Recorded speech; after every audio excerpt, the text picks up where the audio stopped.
up? What's good, people? What is up? What is up?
Hey, What's hey, up? Hey, what is going on? We are here. We are live. We are here. I went and got my drink ready, y'all. And we ready to go. Y'all know we got this vice presidential debate. We got our watch party. What am I drinking tonight? Tonight we're back to Kamz may or may not be in on with us today. He's going to try, but he's at work on the West Coast, and so he may not be able to come on. But we have Sean here. hey, Good what's Kappa going man on? is in the building. You got two Kappa men in the building. I don't know what y'all Yes, gonna yes. do. This is our drink of choice tonight. We got the big boy The botanist tonight. botanist. I think this is the 1. Yeah, this is the 1.75. Yep, the 1.75. So we are here. Let me I gotta share this out. Sean, I'm so glad to have you here again. So Well, good to thank have you you. for, well, it's always a pleasure to be back. I like to come for the big events like the presidential debate, the DNC, and now the VP debate. So hopefully this will be, well, I expect the unexpected. That's what we were just talking earlier in the pregame. You Hmm. know, we don't know. It's going to be probably a shit show.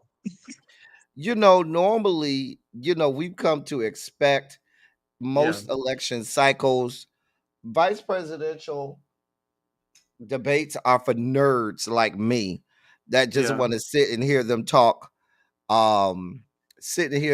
policies, there's generally nothing going on. But like you said, with this year's election, you never know what the hell's gonna come out of these people's mouth. You never know what the hell is gonna come out their mouth. So yeah, let me say hey to y'all in the chat. Um, Jim Bunny was here first. Lovely True Red, how you doing? Quake Simmons, what's good? Quake Morgan, Complex 613. Nessa is here. Tawana is here. Danny is here. Hey, Paul. Paul got away from trade long enough to be. Yeah. Ciao. Yana is here. Crazy Homebody Girl is here. Simera is here. Ronald is here. Ronald, did you see that you was already in the members only chat? Ronald was thinking he wasn't in the members only chat. And he was in there the whole time, making me feel like I was wrong. Um, yeah. Anyway, so what are you looking forward to? What do you hope? Well, what do you hope to hear from each one? I hope to hear Walls just tear him up. Just make him look like an idiot that he is. Um, I look at Vance as like Trump 2.0, but a younger version. You know, he Mm. morphs into whatever. He's a chameleon. He changes um, as needed. Very transactional. So, oh, shoot. Let me turn my. Well, what I hope Um, is, I hope, like I said earlier, I don't want Walls to try to go after a moment. I want Walls to stick to policies, and if moments come up where he can, have a zinger in there or go in, then I want him to take it. And look who's coming to show us some love. Hey, oh, he's coming Cams. in. Oh, Cam's. Hey, Cam's. I literally just got back to the hotel. Good. We're so glad. Okay. We couldn't do this without you. I What's going on, sir? Are you looking forward to this debate? am. I need some entertainment after a very long day of work. You got a drink over there? We are going to be going out tonight, so I will Oh. be drinking later tonight. Mm. Listen, don't go out there cheating on me, okay? Please Too don't go late. out there cheating. Don't make me send you anthrax and white phosphorus in the mail. Too late. Oh, Single and Lord. single. Cha. Slanging it everywhere. So sorry, El Teddy. Mm-mm-mm. Mm-mm. From Anyway, what I'm hearing, El Teddy, did you hear Wall said that he was a little bit nervous about the debate? yes, I He was talked nervous. about that Yeah. yesterday. He said he was actually really nervous. Yeah. Um, he actually said he was really nervous. Because he knows, that's what JD Vance did while he was at Yale. He was on the debate team. This is what he does. And let's be clear, having a debate for the Minnesota governor's mansion, I'm sure is not like having a debate for the vice presidency of these yet to be United States of America. So yeah, I did. I did pull up the rules for tonight. Um, yeah. So the rules are pretty much the same. Um, I did find out you asked backstage. I did look it up. For those because y'all weren't backstage in the audience. Sean asked me, will there be fact checking in the debate tonight? Right. And from what I am seeing from something I pulled up, no. None? Mm. So lying with impunity is on the menu. I I see. mean, they'll be able to. The moderators will be able to do like the ABC moderators did, where if they catch them, saying something that's blatantly wrong, they will certainly they've said that they will certainly fact check in real time like that, but there won't be anything like rolling on the screen or any mechanism for um and stuff like that. Microphones will stay on. Hmm. Microphones will stay on. Um, but they said they do reserve the right to shut off a hot mic when necessary. Um, Same thing, an hour and a half. Um, 2 minutes, to address the topic, then 1 minute for rebuttal. Um, I'm sorry, 2 minutes. 2 minutes to answer a question and 2 minutes to respond. And then there'll be 1 minute for rebuttal. Let me fix that. We know that the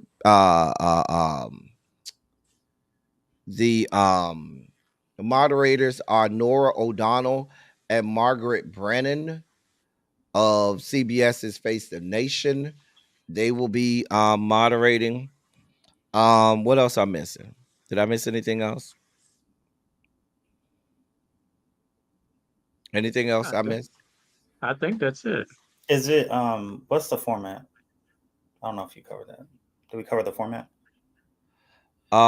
It'll be the same as the previous presidential debates. Ugh, dry. Okay. G. So Smith no says in the audience. comments that they said the candidates should be able to fact check each other. Does that say Well, that you in would the hope that rules? they do. Yeah. Um, they yeah, it's pretty much not too much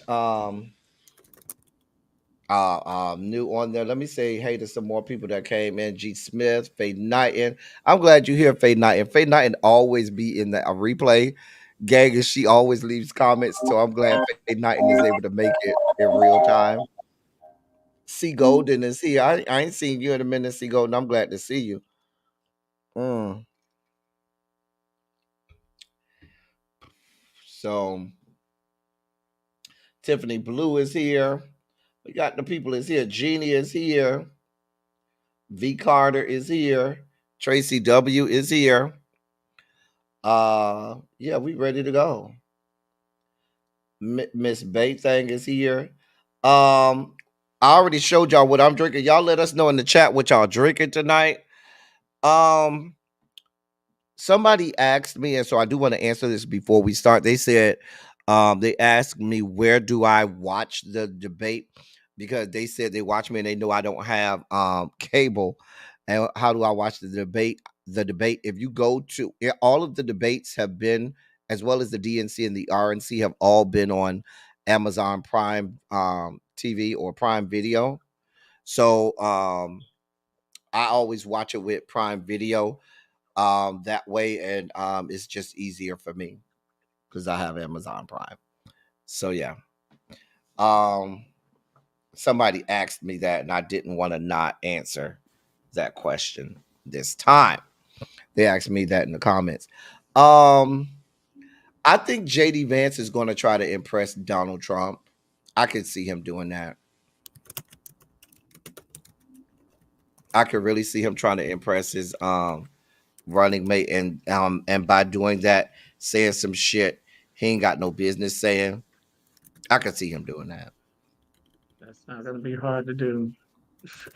Ain't gonna do that. So What are we thinking the topics are going to be? If you could haphazard a guess.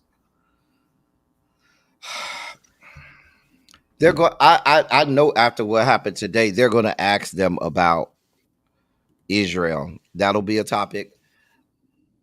Um, I could see them at spending a lot of time on reproductive issues, especially with JD Vance talking about childless cat ladies and stuff like that. Of course, the economy will be an issue, and certainly with the longshoremen's strike that started today, I could see them maybe asking about that. Um, what do you think? I definitely think Israel, like, I think they're going to pivot to that just because that just came out of nowhere today. Like, I wasn't expecting the escalation that fast, but I definitely think that that's going to be there for the international relations piece. I do think the economy and reproductive rights. Yeah, I'm I, thinking I those. I agree with I forgot who said in the chat. Somebody in the chat said they're gonna ask him about the Springfield, Ohio stuff. I absolutely believe they're going to do that. So And I believe about the trips to China. I saw that Ronald Dobbins, Vance is going to go after him about that. Walls about going to China, Tiananmen now Square. somebody said that there was a fact check that may or may not have actually To be happened true. Hmm. when I was reading today. Um interesting. Interesting. They already I think the military record will come up since Hmm. both of them served in the military. And JD Vance tried to make it as if I almost said Ronald. Tim Walls' service wasn't the same as his, even though everybody that served with you said you ain't did shit when you was there anyway. You was only there for half a second, JD Vance. So let's not try and act like you was over there on the front lines or as if you was John McCain and you was a prisoner of war, for years and stuff. Come on now, JD Vance. The people already called you out. Hey, Mr. Pisces.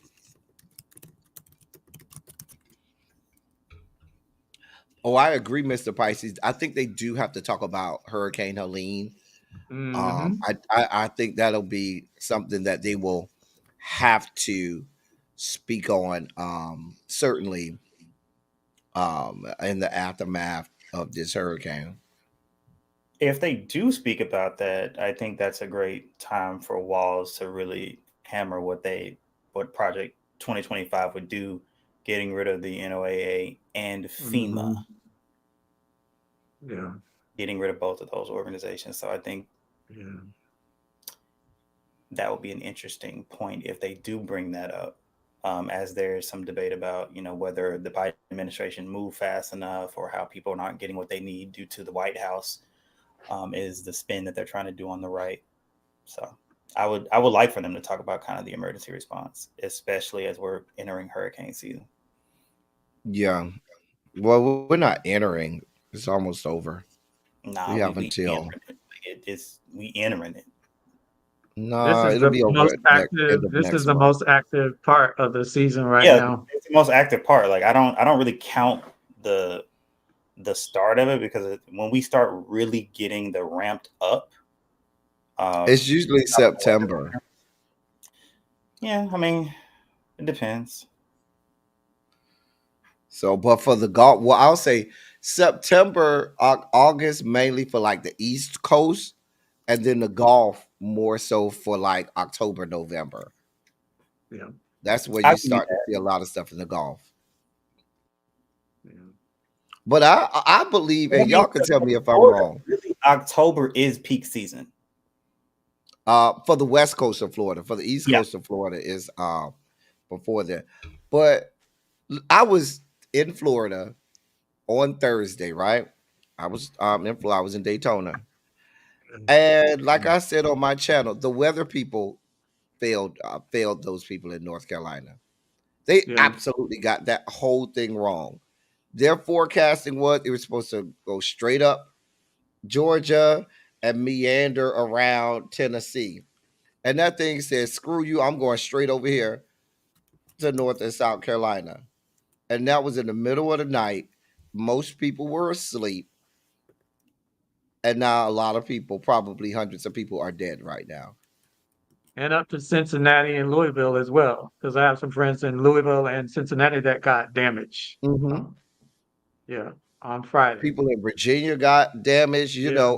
A lot of people. They say it's still like maybe 400 or 500 people that they haven't found yet. and we already up to 150 plus people. Thank God we didn't lose power here because that puts me my anxiety was through the roof Listen, Thursday. hell, It I it lost power in activated my Atlanta. vertigo. I have vertigo and it activated my vertigo. That's how stressed out I was. I was Mm. like, yeah. I don't. I'm. You may disagree with me, Cams, and that's fine. But I do agree when people say that there's not been a fast enough response. Mm, In my estimation, because around Friday night it had passed. Definitely by Saturday morning. It's Tuesday, and they're saying that FEMA just got there today. Today is Tuesday. mm, That there's no excuse for that. There's none at all. And when you're talking hundreds of citizens on US soil have lost their lives, that is a time to shut everything down and say we need to go address this situation. But yeah. most of your energy right now is placed on the other side of the country, where you're celebrating the fact that zero citizens lost their lives in the missile attack today, and you're spending all of your energy there while people are still recovering and finding their loved ones floating in debris. Well, I'm I just must say the meteorologists did the damn thing this time because they were so accurate with prediction, especially the ones in Florida, predicting the path of the hurricane and the path and the alignment of the different models. saying. And it was like a week out. We had a long time to prepare. I'll tell you, Yeah, they were talking no, about Florida and South Georgia was good, yeah, but we were good. then nothing turned and said, "No, I'm going over here to South Carolina and North Carolina. Screw Yeah, y'all," and that's yeah, where it got kind of yeah. yeah, hmm yeah. So yeah, that's crazy. I you look like you disagree, Cams. No, I'm of the mindset like just because I've been in the military and I've seen like deployments to natural disasters, you are sometimes limited by logistics. Is it accessible and is it safe to actually have people on the ground? Mm, I'm not So, even talking about the ground response. That I'm not even talking about. I'm well, I talking mean, about a day after it hit, I mean, within 24 hours, I think that's sufficient time. what I'm saying is, first of all, even the White House speaking to the fact that we had a 50 plus year natural disaster that took place. You understand what I'm saying? It took some time for even for them to say anything about that. We have millions and millions of people affected. And like I said, even with what you're saying about logistics, today is Tuesday. That's like 4 days. They could move heaven and earth in 4 days. Hell, if this were a war, they would have been on the other side of the globe by now. Logistics be damned. Well, no, there's just infrastructure for that. So, I mean, we So, just we just execute what we normally do, right? For mm, military deployments because of the military industrial complex. So I think that's a mm, separate discussion. But I that would is that say, they're more prepared for war than they are to help with the people in this freaking country. well, are we shocked by that when we won't even No, we're invest not. in infrastructure? Like when you had all these dam failures that they said was going to happen hmm because we should have replaced those dams decades ago. Like, Like I'd be this, wondering, why all do you this have a is whole going Army to Corps show of Engineers if they're failing us? is the underinvestment in infrastructure. That's all that this showed.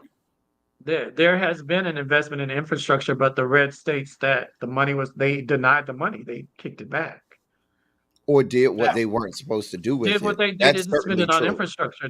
That's true. They did not spend it on the intent of repairing the infrastructure. That's true. But even still, with the recent infusions, I'm talking about historically, there has been an underinvestment in infrastructure on both sides. I'm not putting this on the right or the left. They have not invested in infrastructure because it's not sexy. Like nobody cares about that. That's not, you don't win political points for that, but you need to not have crumbling infrastructure in your country. I mean, I just think that's basic governance. Yeah, I agree with you on that. I agree. That makes too much sense, but we always tout Yeah. ourselves to be the most oh, it's starting now. Let me So get starting. this underway. Uh, let's go here. Wait, why is it not showing? Hold on, y'all. Give me just a second. Let me do it the other way. Sorry, y'all. Sorry, y'all. Should have had this already. Hold on. Put this over here. Yeah, it's gonna start. All right. All right.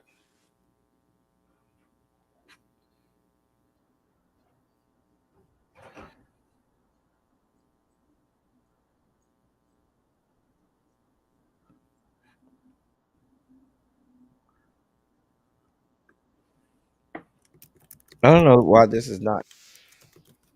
Hold on, let me stop. Go back. Uh,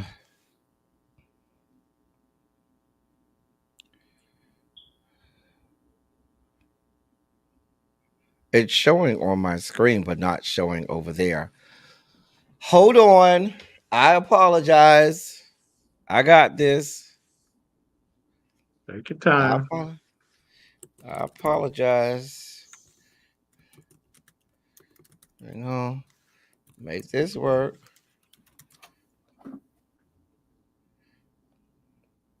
They haven't started yet. Yeah, they Maybe haven't some. started. They just shook hands. Yeah. Um,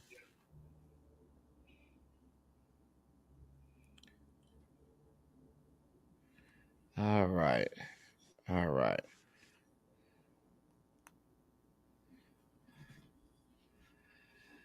So we'll watch it on the tube of you then. I don't know what's going on with my oh,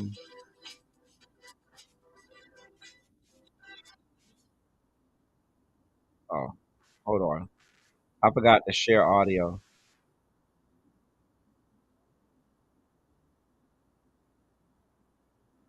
All right.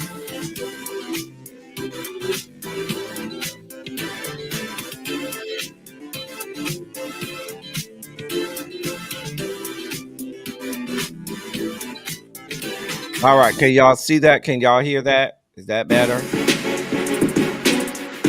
Volume.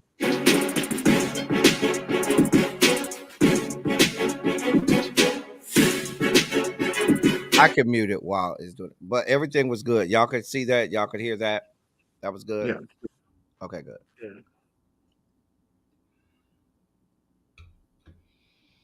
Mm, I don't know why. Okay. I don't know why my YouTube has been deferring to um, the lowest setting or whatnot. It's been deferring to. Do we want to go down here? No.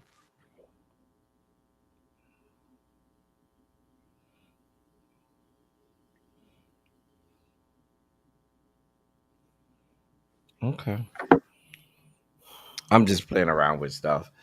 Let me see what they said in the chat. Okay, everybody say it sounds good. Does Vance have a good eyeliner tonight? I don't know, Bap. I don't know. Y'all make sure y'all share the video out and all of that good stuff. Um,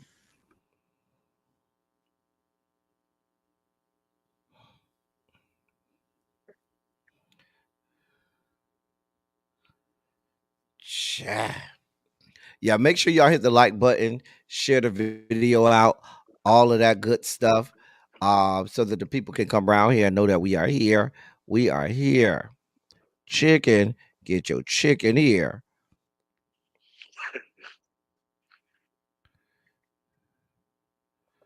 So, oh wait, what's going on? I'm sorry, y'all. I'm sorry. It was way too far back. I'm sorry, y'all. I don't know what's going on. Why isn't this live?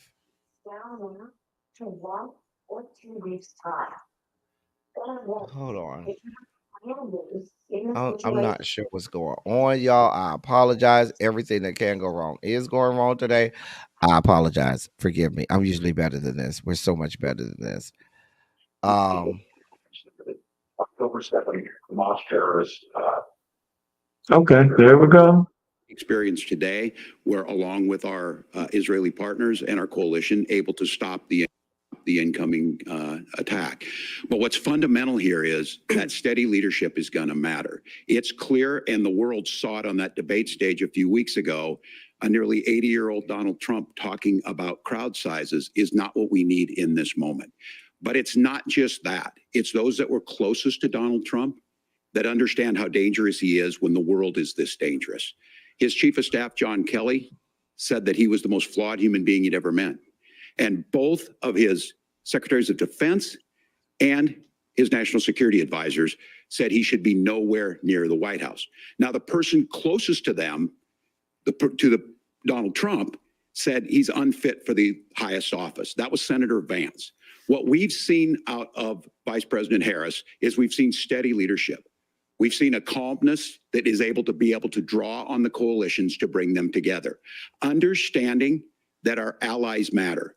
When our allies see Donald Trump turn towards Vladimir Putin, turn towards North Korea, when we start to see that type of fickleness around holding the coalitions together, we will stay committed. And as the vice president said today we will protect our forces and our allied forces, and there will be consequences. Governor, your time is up. Senator Vance, the same question. Would you support or oppose a preemptive strike by Israel on Iran? You have 2 minutes. So, Margaret, I want to answer the question. First of all, thanks, Governor. Thanks to CBS for hosting the debate. And thanks, most importantly, to the American people who are watching this evening and caring enough about this country to pay attention to this vice presidential debate. I want to answer the question, but I want to actually give an introduction to myself a little bit because I recognize a lot of Americans don't know who either one of us are. Sir, you have 2 minutes. I was raised in a working class family. My mother required food assistance for periods of her life. My grandmother required Social Security help to raise me. And she raised me in part because my own mother struggled with addiction for a big chunk of my early life. I went to college on the GI Bill after I enlisted in the Marine Corps and served in Iraq. And so I stand here asking to be your vice president with extraordinary gratitude for this country, for the American dream that made it possible for me to live my dreams. And most importantly, I know that a lot of you are worried about the chaos in the world and the feeling that the American dream is unattainable. I want to try to convince you tonight over the next 90 minutes that if we get better leadership in the White House, answer the question. back in the White House, the American dream is going to be attainable once again. Now, to answer this particular question, we have to remember that as much as Governor Walz just accused Donald Trump of being an agent of chaos, Donald Trump actually delivered stability in the world, and he did it by establishing effective deterrence. People were afraid of stepping out of line. Iran, which launched this attack, has received over $100 billion in unfrozen assets thanks to the Kamala Harris administration. What do they use that money for? They use it to buy weapons that they're now launching against our allies, and God forbid, potentially launching against the United States as well. Donald Trump recognized that for people to fear the United States, you needed peace through strength. They needed to recognize that if they got out of line, the United States global leadership would put stability and peace back in the world. Now, you asked about a preemptive strike, Margaret, and I want to answer the question. Look, it is up to Israel what they think they need to do to keep their country safe, and we should support our allies wherever they are when they're fighting the bad guys. I think that's the right approach to take with the Israel question. Thank you, Senator. Governor Walz, do you care to respond to any of the allegations? Well, look, Donald Trump was in office. We'll sometimes hear a revisionist history, but when Donald Trump was in office, it was Donald Trump who we had a coalition of nations that had boxed Iran's nuclear program in, the inability to advance it. Donald Trump pulled that program and put nothing else in its place. So Iran is closer to a nuclear weapon than they were before because of Donald Trump's fickle leadership. And when Iran shot down an American aircraft in international airspace, Donald Trump tweeted, because that's the standard diplomacy of Donald Trump. And when Iranian missiles did fall near U.S. troops and they received traumatic brain injuries, Donald Trump wrote it off as headaches. Look, our allies understand that Donald Trump is fickle. He will go to whoever has the most flattery or where it makes sense to him. Steady leadership like you witnessed today, like you witnessed in April. Both Iranian attacks were repelled. Our coalition is strong, and we need the steady leadership that Kamala Harris is providing.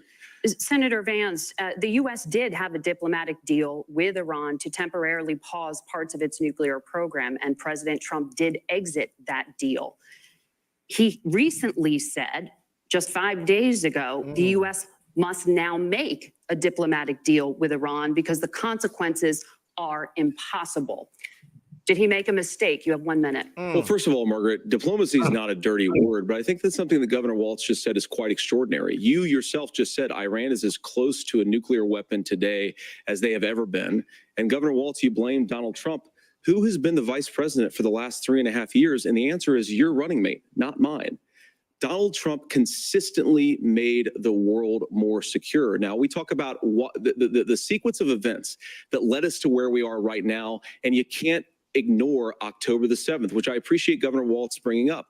But when did Iran and Hamas and their proxies attack Israel? It was during the administration of Kamala Harris. So Governor Walz can criticize Donald Trump's tweets. This is not Kamala Harris's administration. Diplomacy and peace through strength is how you bring stability back to a very broken world. Donald Trump has already done it once before. Ask yourself at home, when was the last time, I'm 40 years old, when was the last time that an American president didn't have a major conflict break out? The only answer is during the 4 years that Donald Trump was president.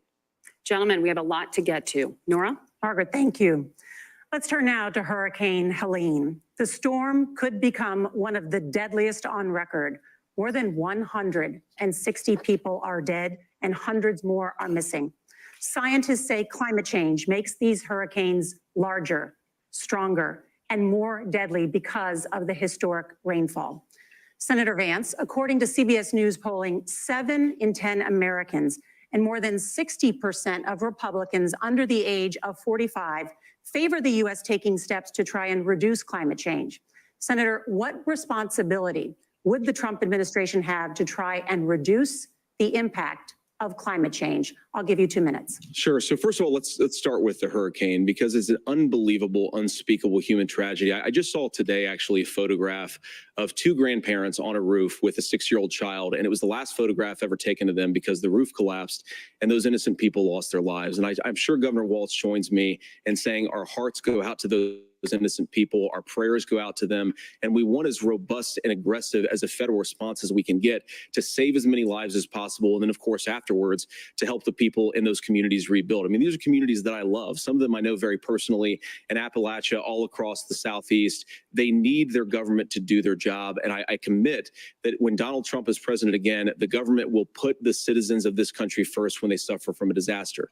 And Nora, you asked about climate change. I think this is a very important issue. Look, a lot of people are justifiably worried about all these crazy weather patterns. I think it's important for us, first of all, to say Donald Trump and I support clean air, clean water. We want the environment to be cleaner and safer. But one of the things that I've noticed some of our Democratic friends talking about is a concern about carbon emissions, this idea that carbon emissions drives all the climate change. Well, let's just say that's true, just for the sake of argument, so we're not arguing about weird science. Let's just say that's true. Well, if you believe that, what would you want to do? The answer is that you'd want to reshore as much American manufacturing as possible, and you'd want to produce as much energy as possible in the United States of America because we're the cleanest economy in the entire world. That doesn't even make sense. Harris's policies Hey, now Teddy, what about the Dobbs decision that the Supreme Court just struck down with no regulation? Come on, man. The dirtiest part of the entire world. And when I say that, I mean the amount of carbon emissions they're doing per unit of economic output. So if we actually care about getting cleaner air and cleaner water, the best thing to do is to double down and invest in American workers and the American people. And unfortunately, Kamala Harris has done exactly the opposite. to get rid of carbon Governor Walz, emissions, you you have do 2 more minutes to carbon? It's respond. not Well, we the got close president. to an agreement that all those things are happening. Look, first of all, it is a horrific tragedy with this hurricane. And my heart goes out to the folks that are down there in contact with the governors. I serve as co-chair of the Council of Governors as we work together on these emergency managements. Governors know no partisanship. They work together to all of the governors and the emergency responders are on the ground. Those happen on the front end. The federal government comes in, makes sure they're there to that we recover, but we're still in that phase where we need to make sure that they're staying there, staying focused. Now, look, coming back to the climate change issue, there's no doubt this thing roared onto the scene faster and stronger than anything we've seen. Senator Vance has said that there's a climate problem in the past. Donald Trump called it a hoax and then joked that these things would make more beachfront property to be able to invest in. What we've seen out of the Harris administration now, the Biden-Harris administration, is we've seen this investment. We've seen massive investments, the biggest in global history that we've seen in the Inflation Reduction Act, has created jobs all across the country. 2,000 in Jeffersonville, Ohio, taking the EV technology that we invented and making it here. 200,000 jobs across the country. The largest solar manufacturing plant in North America sits in Minnesota. But my farmers know climate change is real. They've seen 500-year droughts, 500-year floods back to back. But what they're doing is adapting, and this has allowed them to tell me, look, I harvest corn, I harvest soybean, and I harvest wind. We are producing more natural gas and more oil at any time than we ever have. We're also producing more clean energy. So the solution for us is to continue to move forward, that climate change is real. Reducing our impact is absolutely critical, but this is not a false choice. You can do that at the same time you're creating the jobs that we're seeing all across the country. That's exactly what this administration has done. We are seeing us becoming an energy superpower for the future, not just the current. And that's what absolutely makes sense. And then we start thinking about how do we mitigate these disasters. Thank you. Senator, I want to give you an opportunity to respond there. The governor mentioned that President Trump has called climate change a hoax. Do you agree? Well, look, what the president has said is that if the Democrats, in particular Kamala Harris and her leadership, if they really believe that climate change is serious, what they would be doing is more manufacturing and more energy production in the United States of America, and that's not what they're doing. So clearly, Kamala Harris herself doesn't believe her own rhetoric on this. If she did, she would actually agree with Donald Trump's energy policies. Now, something Governor Walz said I think is important to touch upon, because when we talk about clean energy, I think that's a slogan that often the Democrats will use here. I'm talking, of course, about the Democratic leadership. And the real issue is that if you're spending hundreds of millions or even billions of dollars of American taxpayer money on solar panels that are made in China, number one, you're going to make the economy dirtier. We should be making more of those solar panels here in the United States of America. Some of them are, Tim, but a lot of them are being made overseas in China, especially the components that go into those solar panels. So if you really want to make the environment cleaner, you've got to invest in more energy production. We haven't built a nuclear facility, I think, one in the past 40 years. Senator. Natural gas, we got to invest more in it. Kamala Harris has done the opposite. That's raised energy prices and also meant that we're doing Senator, worse by the climate. your time is up. Governor, would you like to respond? Well, look, we're producing more natural gas than we ever have. There's no moratorium on that. We're producing more oil, but the folks know, and like I said, again, these are not liberal folks. These are not folks that are Green New Deal folks. These are farmers that have been drought one year, massive flooding the next year. They understand that it makes sense. Look, our number one export cannot be topsoil from erosion from these massive storms. We saw it in Minnesota this summer. And thinking about how do we respond to that, we're thinking ahead on this. And what Kamala Harris has been able to do in Minnesota, we're starting to weatherproof some of these things. The infrastructure law that was passed allows us to think about mitigation in the future. How do we make sure that we're protecting by burying our power lines? How do we make sure that we're protecting lakefronts and things that we're seeing more and more of? But to call it a hoax and to take the oil company executives to Mar-a-Lago, say, give me money for my campaign and I'll let you do whatever you want. We can be smarter about that. And an all above energy policy is exactly what she's doing, creating those jobs right here. Governor, your time is up. The overwhelming consensus among scientists is that the Earth's climate is warming at an unprecedented rate. Margaret. Thank you, Nora. We're going to turn now to immigration. The crisis at the U.S.-Mexico border consistently ranks as one of the top issues for American voters. Senator Vance, Your campaign is pledging to carry out the largest mass deportation plan in American history and to use the U.S. military to do so. Could you be more specific about exactly how this will work? For example, would you deport parents who have entered the U.S. illegally and separate them from any of their children who were born on U.S. soil? You have 2 minutes. So first of all, Margaret, before we talk about deportations, we have to stop the bleeding. We have a historic immigration crisis because Kamala Harris started and said that she wanted to undo all of Donald Trump's border policies.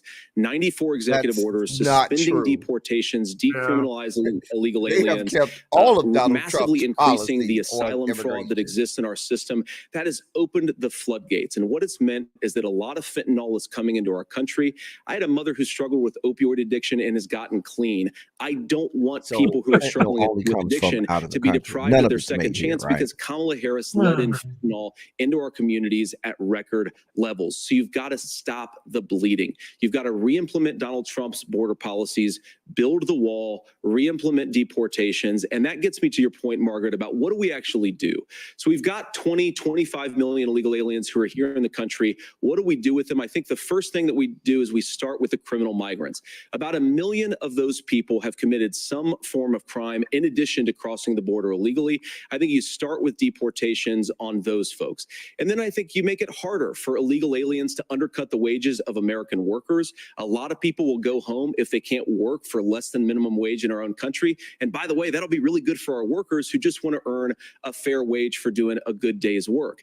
And the final point, Margaret, is you ask about family separation. Right now in this country, Margaret, we have 320,000 children that the Department of Homeland Security has effectively lost. Some of them have been sex trafficked. Some of them hopefully are at homes with their families. Some of them have been used as drug trafficking mules. The real family separation policy in this country is unfortunately Kamala Harris's wide open southern border. And I'd ask my fellow Americans to remember when she came into office, she said she was going to do this. Real leadership would be saying, you know what, I screwed up. We're going to go back to Donald Trump's border policies. I wish that she would do that. It would be good for all of us.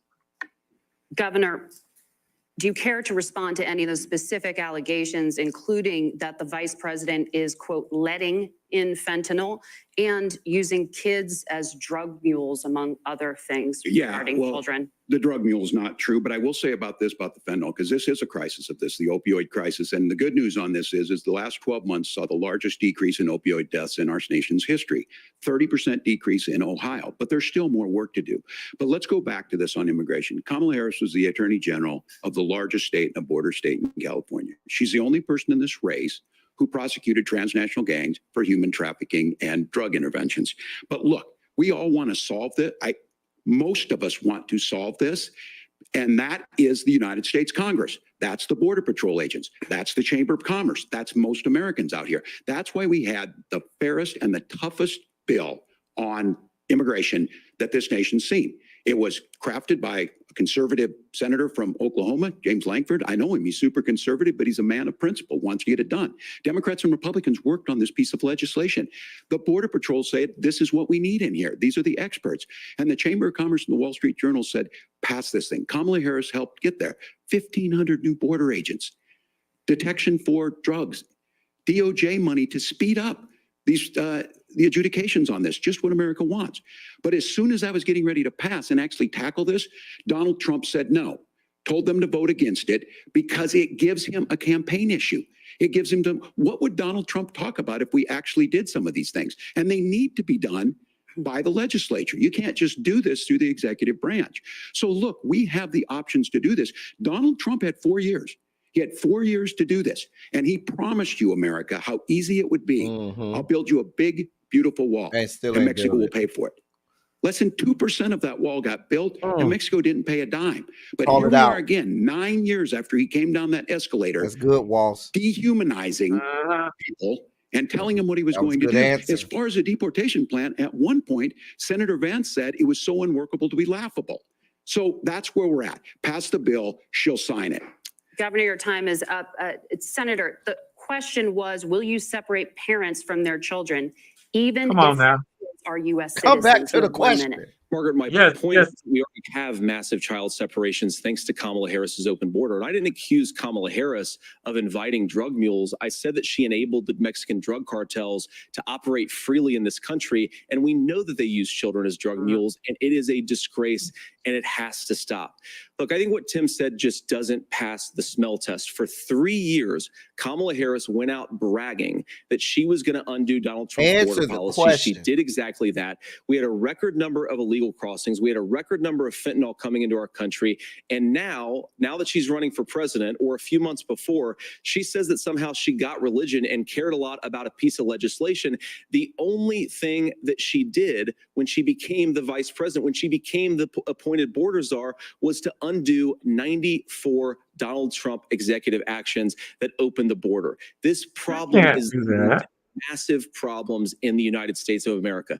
Parents who can't afford health care, schools You that do are realize overwhelmed. she was It's vice got to president, stop, not and it will when president. Donald Trump is Right. president again. Senator, your time is up. Governor, what about our CBS News polling, which does show that a majority of Americans, more than 50%, support mass deportations? Look, we fix this issue with a bill that is necessary, but the issue on this is what happens when you don't want to solve it.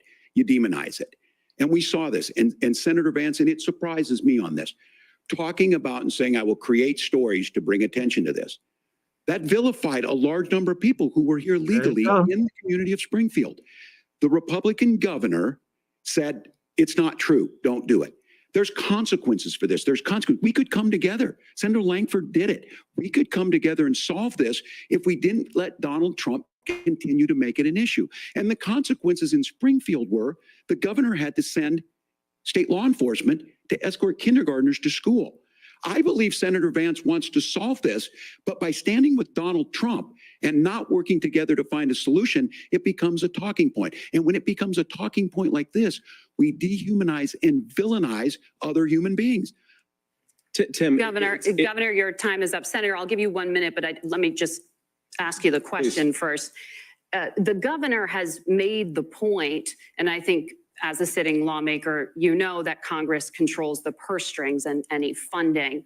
So you have said repeatedly that Donald Trump would, through executive action, solve this. Do you disagree that Congress controls the purse strings and would need to support many of the changes that you would actually want to implement? You have 1 minute. Look, Margaret, first of all, the gross majority of what we need to do at the southern border is just empowering law enforcement to do their job. I've been to the southern border more than our borders. Answer the damn question. And it's actually heartbreaking because the Border Patrol agents, they just want to be empowered to do their job. Of course, additional resources would help, but most of this is about the president and the vice president empowering our law enforcement to say, if you try to come across the border illegally, you've got to stay in Mexico, you've got to go back through proper channels.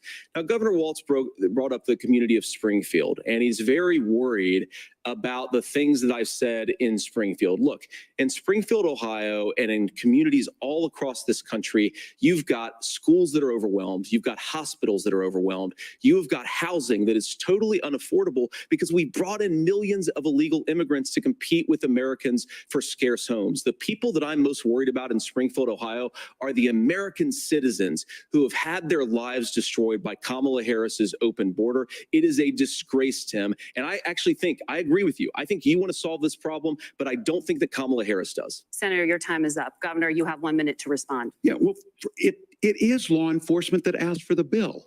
They helped craft it. They're the ones that supported it. That's because they know we need to do this. Look, this issue of continuing to bring this up, of not dealing with it, of blaming migrants for everything. On housing, we could talk a little bit about Wall Street speculators buying up housing and making them less affordable, but it becomes a blame. Look, this bill also gives the money necessary to adjudicate. I agree. It should not take 7 years for an asylum claim to be done. This bill gets it done in 90 days. Then you start to make a difference in this and you start to adhere to what we know, American principles. Look, I don't talk about my faith a lot, but Matthew 25:40 talks about, to the least amongst us, you do unto me. I think that's true of most Americans. They simply want order to it. This bill does it. It's funded. It's supported by the people who do it. And it lets us keep our dignity about how we treat other people. Scripture. Thank you, Governor. And just to clarify for our viewers, Springfield, Ohio does have a large number of Haitian migrants who have legal status, Legal. temporary protected Well, status. Margaret, Nora? but Thank you. Senator, we have so much Yeah. to get to. Thank Margaret, you, I think it's important We're gonna because turn now to the debate- economy. Thank Margaret, you. the rules were that The you guys economy, weren't going we're- to fact check, and since you're fact checking me, I think it's important to say what's actually going on. Oh. So there's an application called the CBP One app, Are we where you can fact-checking go the on as an fact-checkers? illegal migrant, apply for asylum or apply for parole, and be granted legal status at the wave of a Kamala Harris open border wand. That's That not is how not that a works. person coming in, applying for a green card and waiting for 10 years. That Thank is you, the Senator. facilitation of illegal immigration, Margaret, by Thank our you, own Senator, for leadership. describing the legal And process. Kamala- We have so much Harris to get opened up to, that Senator. pathway. Those We have laws so have been on much- the books since 1990. Thank you, gentlemen. The We CBP wanna have- One app has not been on the books since 1990. It's something that Kamala Harris. They created. muted you, bitch. Gentlemen, the audience can't hear you because your Muted mics are ass. hot. We have so much we Muted want to get ass. to. Thank you for explaining the legal Muted process. its ass. Nora? Thank you, Margaret. The economy is a top concern for voters. Each of your campaigns has released an economic plan, so let's talk about the specifics. Governor Walz, Vice President Harris unveiled a plan that includes billions in tax credits for manufacturing, housing, and a renewed child tax credit. The Wharton School says your proposals will increase the nation's deficit by $1.2 trillion. How would you pay for that without ballooning the deficit? Governor, I'll give you 2 minutes. Yeah, thank you. And Kamala Harris and I do believe in the middle class because that's where we come from. We both grew up in that. We understand. So those of you out there listening tonight, you're hearing a lot of stuff back and forth, and it's good. It's healthy. That's what this is supposed to happen. You should be listening. How's this going to impact me? The bold forward plan that Kamala Harris put out there is talking about this housing issue. The one thing is there's 3 million new houses proposed under this plan with down payment assistance on the front end to get you in a house. A house is much more than just an asset to be traded somewhere. It's foundational to where you're at. And then making sure that the things you buy every day, whether they be prescription drugs or other things, that there's fairness in that. Look, the $35 insulin is a good thing, but it costs $5 to make insulin. They were charging $800 before this law went into effect. As far as the housing goes, I've seen it in Minnesota. 12% more houses in Minneapolis, prices went down on rent 4%. It's working. And then making sure tax cuts go to the middle class. $6,000 child tax credit, we have one in Minnesota, reduces childhood poverty by 1/3. We save money in the long run, and we do the right thing for families. And then getting businesses off the ground. The law as it stands right now is $5,000 tax credit for small business, increasing that to $50,000. Now, this is a philosophical difference between us. Donald Trump made a promise, and I'll give you this. He kept it. He took folks to Mar-a-Lago, said, you're rich as hell, I'm going to give you a tax cut. He gave the tax cuts that predominantly went to the top class. What happened there was an $8 trillion increase in the national debt, the largest ever. Now he's proposing a 20% consumption or sales tax on everything we bring in. Everyone agrees, including businesses, it would be destabilizing it. It would increase inflation and potentially lead to a recession. Look, this is simple for you. Where are we going? Kamala Harris has said to do the things she wants to do. We'll just ask the wealthiest to pay their fair share. When you do that, our system works best, more people are participating in it, and folks have the things that they need.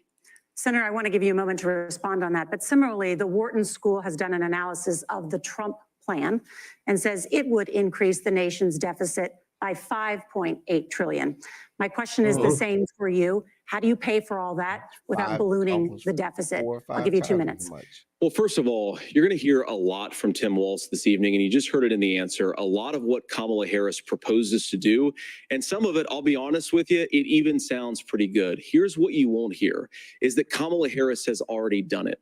Because she's been the vice president for 3.5 years. She had the opportunity to enact all of these great policies. And what she's actually done instead is drive the cost of food higher by 25%, drive the cost of housing higher by about 60%. Open the American southern border and make middle-class life unaffordable for a large number of Americans. If Kamala Harris has such great plans for how to address middle-class problems, then she ought to do them now. Not when asking for a promotion, but in the job the American people gave her 3.5 years ago. And the fact that she isn't tells you a lot about how much you can trust her actual plans. Now, Donald Trump's economic plan is not just a plan, but it's also a record. A lot of those same economists attack Donald Trump's plans, and they have PhDs, but they don't have common sense and they don't have wisdom, because Donald Trump's economic policies delivered the highest take-home pay in a generation in this country, 1.5% inflation, and to boot, peace and security all over the world. So when people say that Donald Trump's economic plan doesn't make sense, I say look at the record. He delivered rising take-home pay for American workers.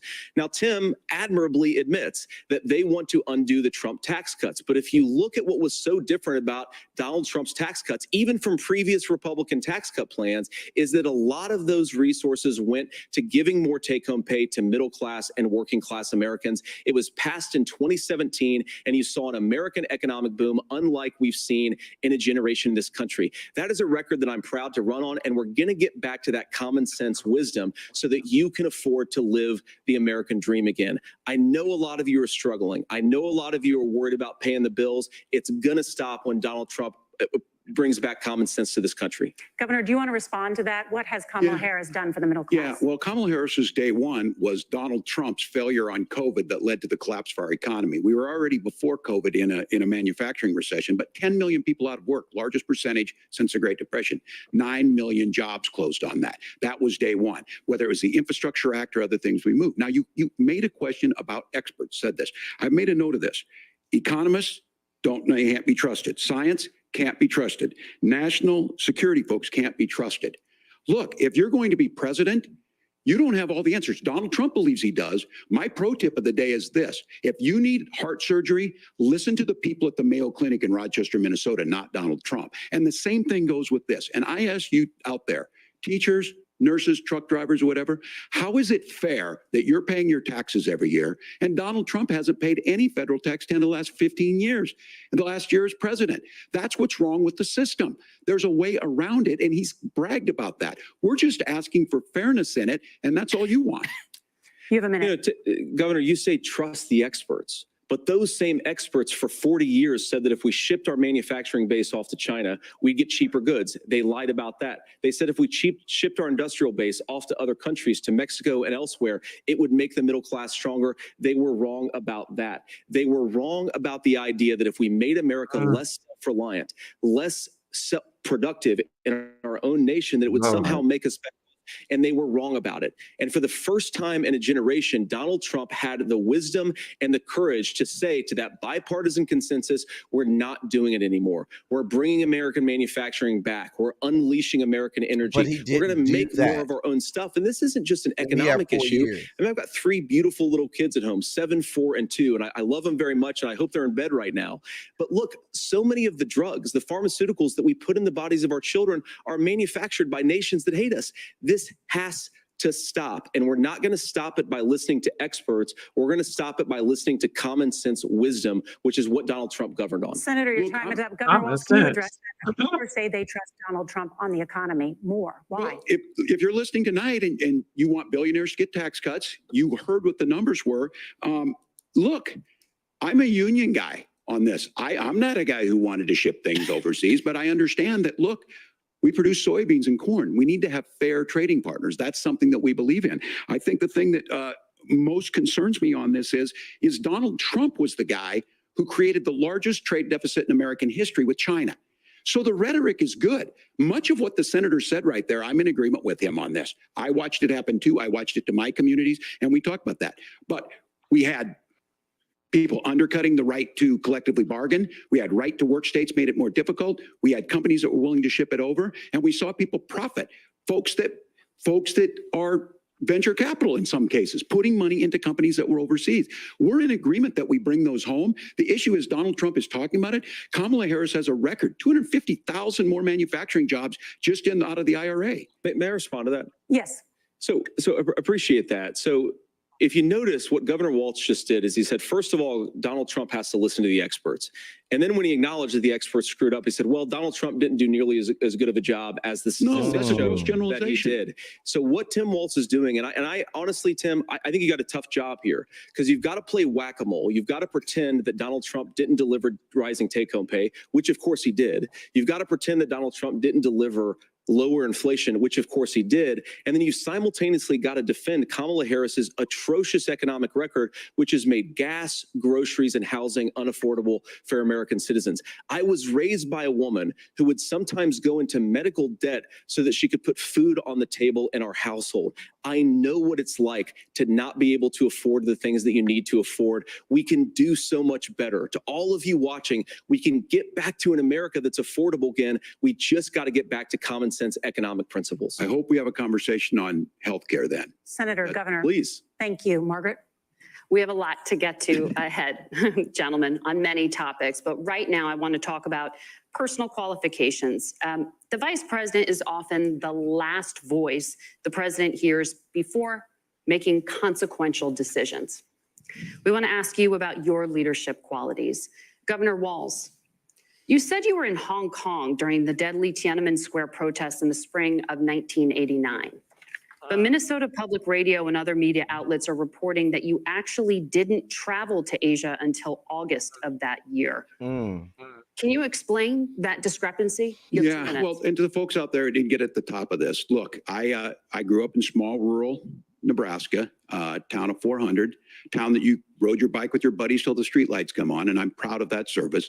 I joined the National Guard at 17, worked on family farms, You got to and then I used the GI Bill to become a teacher, passionate about it, a young teacher. My first year out, I got the opportunity in the summer of '89 to travel to China. 35 years ago, be able to do that. I came back home and then started a program to take young people there. We would take basketball teams, we would take baseball teams, we would take dancers, and we would go back and forth to China. The issue for that was to try and learn. Now, look, my community knows who I am. They saw where I was at. Look, I will be the first to tell you, I have poured my heart into my community. I've tried to do the best I can, but I've not been perfect. And I'm a knucklehead at times, but it's always been about that. Those same people elected me to Congress for 12 years. And in Congress, I was one of the most bipartisan people, working on things like farm bills that we got done, working on veterans benefits. And then the people of Minnesota were able to elect me to governor twice. So look, my commitment has been from the beginning to make sure that I'm there for the people, to make sure that I get this right. I will say more than anything, many times I will talk a lot. I will get caught up in the rhetoric. But being there, the impact it made, the difference it made in my life, I learned a lot about China. I hear the critiques of this. I would make the case that Donald Trump should have come on one of those trips with us. I guarantee you he wouldn't be praising Xi Jinping about COVID. And I guarantee you he wouldn't start a trade war that he ends up losing. So this is about trying to understand the world. Sir, you got to answer the question. Do the best you can for your community. And then it's putting yourself out there and letting your folks understand what it is. You ain't answer the question. My commitment, whether it be through teaching, which I was good at, or whether it was being a good soldier or was being a good member of Congress, those are the things that I think are the values that people care about. Governor, just to follow up on that. Thank you. The question was, can you explain the discrepancy? All I said on this was I got there that summer and misspoke on this. So I will just, that's what I've said. So I was in Hong Kong and China during the democracy protests went in. And from that, I learned a lot of what needed to be in governance. Thank you, Governor. Senator Vance, 2016, you called your running mate, Donald Trump, unfit for the nation's highest office. And you said he could be America's Hitler. I know you've been asked many times, and you've said you regret those comments and explained you then voted for Donald Trump in 2020. But the Washington Post reported new messages last week in which you also disparaged Trump's economic record while he was president, writing to someone in 2020, quote, Trump thoroughly failed to deliver his economic populism. You're now his running mate, and you've shifted many of your policy stances to align with his. If you become vice president, why should Americans trust that you will give Donald Trump the advice he needs to hear and not just the advice he wants to hear? You have 2 minutes. Well, first of all, Margaret, because I've always been open. And sometimes, of course, I've disagreed with the president, but I've also been extremely open about the fact that I was wrong about Donald Trump. I was wrong, first of all, because I believed some of the media stories that turned out to be dishonest fabrications of his record. But most importantly, Donald Trump delivered for the American people. Rising wages, rising take-home pay, an economy that worked for normal Americans, a secure southern border, a lot of things, frankly, that I didn't think he'd be able to deliver on. And yeah, when you screw up, when you misspeak, when you get something wrong and you change your mind, you ought to be honest with the American people about it. It's one of the reasons, Margaret, why I've done so many interviews, is because I think it's important to actually explain to the American people where I come down on the issues and what changed. Now, you pointed out to messages from 2020. Margaret, I've been extremely consistent that I think there were a lot of things that we could have done better in the Trump administration, the first round, if Congress was doing its job. I strongly believe, and I've been a United States Senator, that Congress is not just a high-class debating society. It's not just a forum for senators and congressmen to whine about problems. It's a forum to govern. So there were a lot of things on the border, on tariffs, for example, where I think that we could have done so much more if the Republican Congress and the Democrats in Congress had been a little bit better about how they govern the country. They were so obsessed with impeaching Donald Trump, they couldn't actually govern. And I want to talk about this tariff issue in particular, Margaret, because Tim just accused this of being a national sales tax. Look, the one thing, and you're probably surprised to hear me praising Joe Biden, but the one thing that Joe Biden did is he continued some of the Trump tariffs that protected American manufacturing jobs. And it's the one issue, the most pro-worker part of the Biden administration, it's the one issue where Kamala Harris has run away from Joe Biden's record. Think about this. If you're trying to employ slave laborers in China at $3 a day, you're going to do that and undercut the wages of American workers unless our country stands up for itself and says, you're not accessing our markets unless you're paying middle-class Americans a fair wage. Senator, your time is up. Nora? Thank you. Now to the issue of reproductive rights. Governor Walz, after Roe versus Wade was overturned, you signed a bill into law that made Minnesota one of the least restrictive states in the nation when it comes to abortion. Former President Trump said in the last debate that you believe abortion, quote, in the 9th month is absolutely fine. Yes or no? Is that what you support? I'll give you 2 minutes. That's not what the bill says, but look, this issue is what's on everyone's mind. Donald Trump put this all into motion. He brags about how great it was that he put the judges in and overturned Roe versus Wade, 52 years of personal autonomy. And then he tells us, oh, we send it to the states. It's a beautiful thing. Amanda Zaworski would disagree with you on it's a beautiful thing. A young bride in Texas waiting for their child at 18 weeks. She has a complication, a tear in the membrane. She needs to go in. The medical care at that point needs to be decided by the doctor. And that would have been an abortion. But in Texas, that would have put them in legal jeopardy. She went home, got sepsis, nearly dies, and now she may have difficulty having children. Or in Kentucky, Hadley Duvall, a 12-year-old child raped and impregnated by her stepfather. Those are horrific. Now, when God asked about that, Senator Vance said, 2 wrongs don't make a right. There is no right in this. So in Minnesota, what we did was restore Roe versus Wade. We made sure that we put women in charge of their health care. But look, this is not where, if you don't know Amanda or a Hadley, you soon will. Their Project 2025 is going to have a registry of pregnancies. It's going to make it more difficult, if not impossible, to get contraception and limit access, if not eliminate access to infertility treatments. For so many of you out there listening, me included, infertility treatments are why I have a child. That's nobody else's business, but those things are being proposed. And the catch-all on this is, well, the states will decide what's right for Texas might not be right for Washington. That's not how this works. This is basic human right. We have seen maternal mortality skyrocket in Texas, outpacing many other countries in the world. This is about healthcare. In Minnesota, we are ranked first in healthcare for a reason. We trust women, we trust doctors. Senator, do you want to respond to the governor's claim? Will you create a federal pregnancy monitoring agency? No, Nora, certainly we won't. And I want to talk about this issue because I know a lot of Americans care about it, and I know a lot of Americans don't agree with everything that I've ever said on this topic. And, you know, I grew up in a working class family in a neighborhood where I knew a lot of young women who had unplanned pregnancies and decided to terminate those pregnancies because they feel like they didn't have any other options. And, you know, one of them is actually very dear to me. And I know she's watching tonight, and I love you.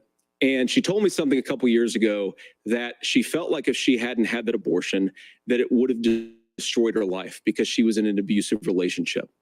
And I think that what I take from that as a Republican who proudly wants to protect innocent life in this country, who proudly wants to protect the vulnerable, is that my party, we've got to do so much better of a job at earning the American people's trust back on this issue where they frankly just don't trust us. And I think that's one of the things that Donald Trump and I are endeavoring to do. I want us as a Republican Party to be pro-family in the fullest sense of the word. I want us to support fertility treatments. I want us to make it easier for moms to afford to have babies. I want it to make it easier for young families to afford a home so they can afford a place to raise that family. And I think there's so much that we can do on the public policy front just to give women more options.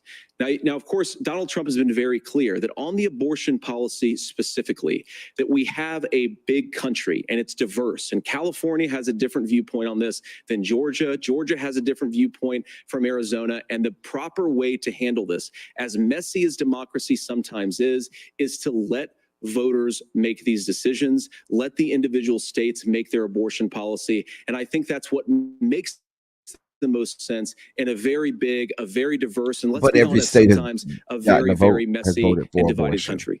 Governor, would you like to respond and also answer the question about restrictions? Yeah, well, the question got asked and Donald Trump made the accusation that wasn't true about Minnesota. Well, let me tell you about this idea that there's diverse states.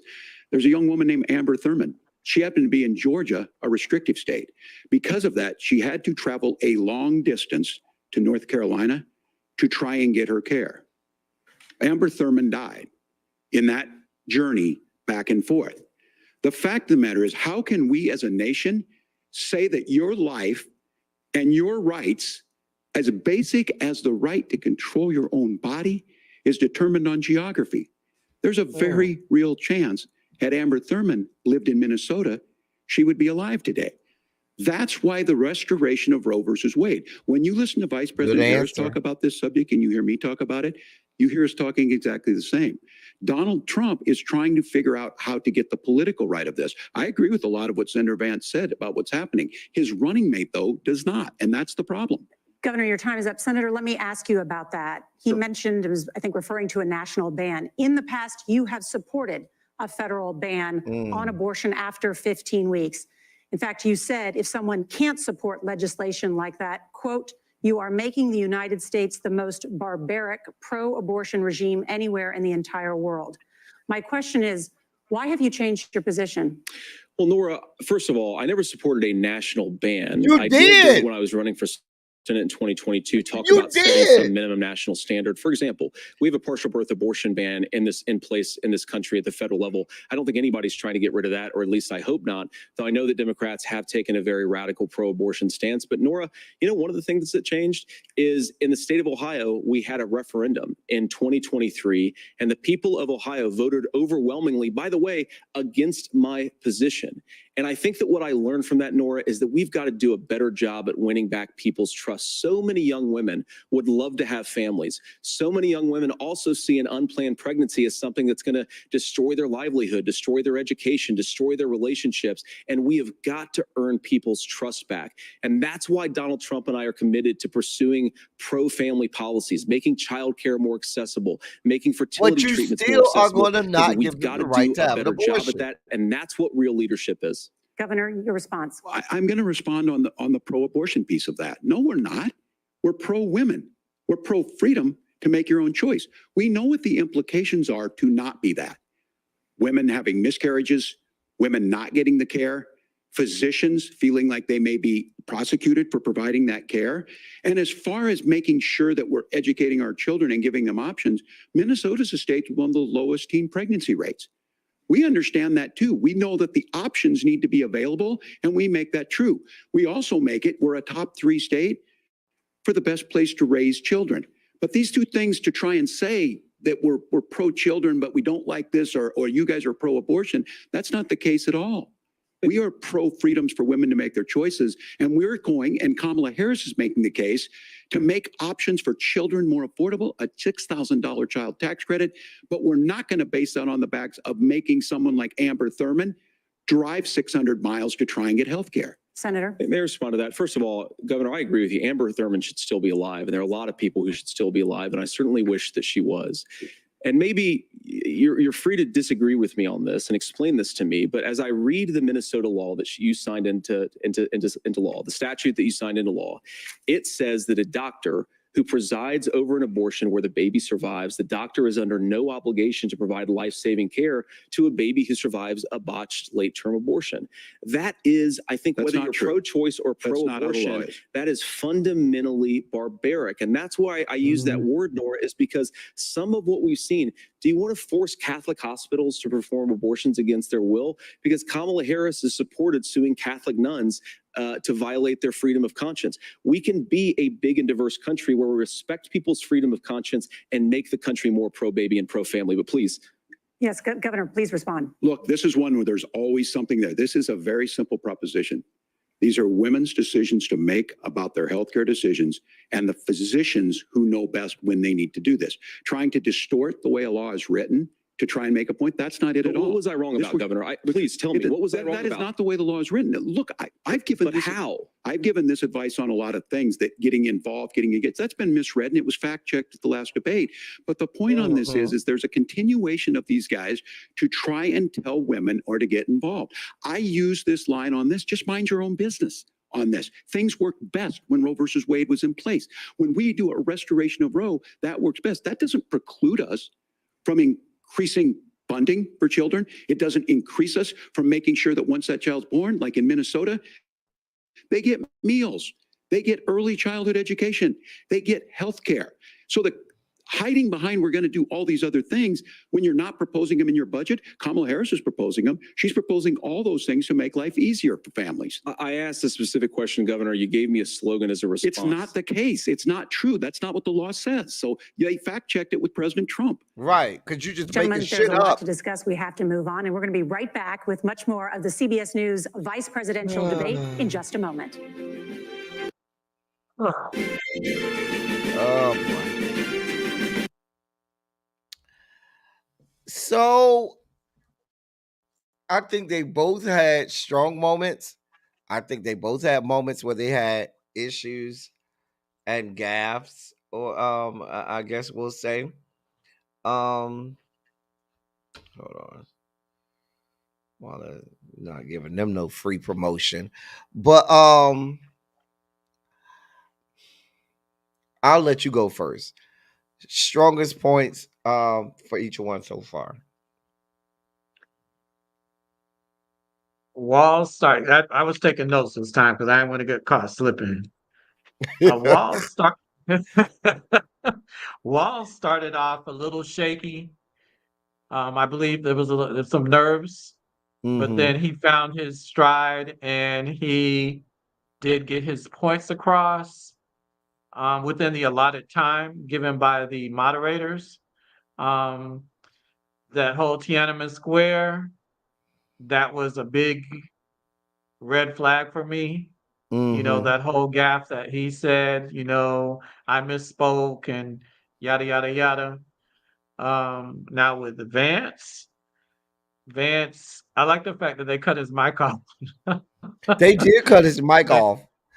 But he never answers the question. He just doesn't, he doesn't the same. I mean, on the Democratic side, they stated their talking points. On the Republican side, they stated their talking points. And he never would own up to what he said in the past, and they tried to fact. Now, I like the fact that they're fact checking him more than they are Walz, but they are following up with Walz as well. Both of them had their highs and lows, in my opinion.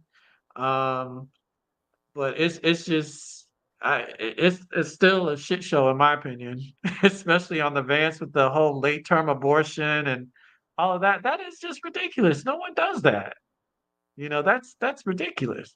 Basically insinuating that the doctor would just let the baby sit there and die. And die, right? Like, that doesn't make any sense. But I think Tim Walz did horribly on this on the women's health situation, but we knew he would. I also though think Tim Walz did not do good at all on that Tiananmen Square Not at situation. all. Not at And I all. think I misspoke. JD Vance did horribly on the women's health issue. Tim Walz did great. But Tim Walz did not do good on that Tiananmen Square situation. And he should have just came right out and said, I may have misspoken, or I may have gotten my dates wrong, but I was there during that year, and that's why I may have been off, because it was a while ago. And I do know that I was in China during that year, and maybe I misspoke about the exact month that I was there. JD Vance on the economy. I thought Tim Walz held his own on the economy. I thought that would be an issue where he wouldn't do well, but he held his own on the economy. And I love the fact that he kept pressing on a lot of the things that he had done in turn to build the economy in Minnesota. That's what really helped him, saying, hey, we did this, we did that, we did this, we did that. And he had a lot of great points. I felt like they coached him well to tackle the economy issue, because I thought he wouldn't do well on that issue.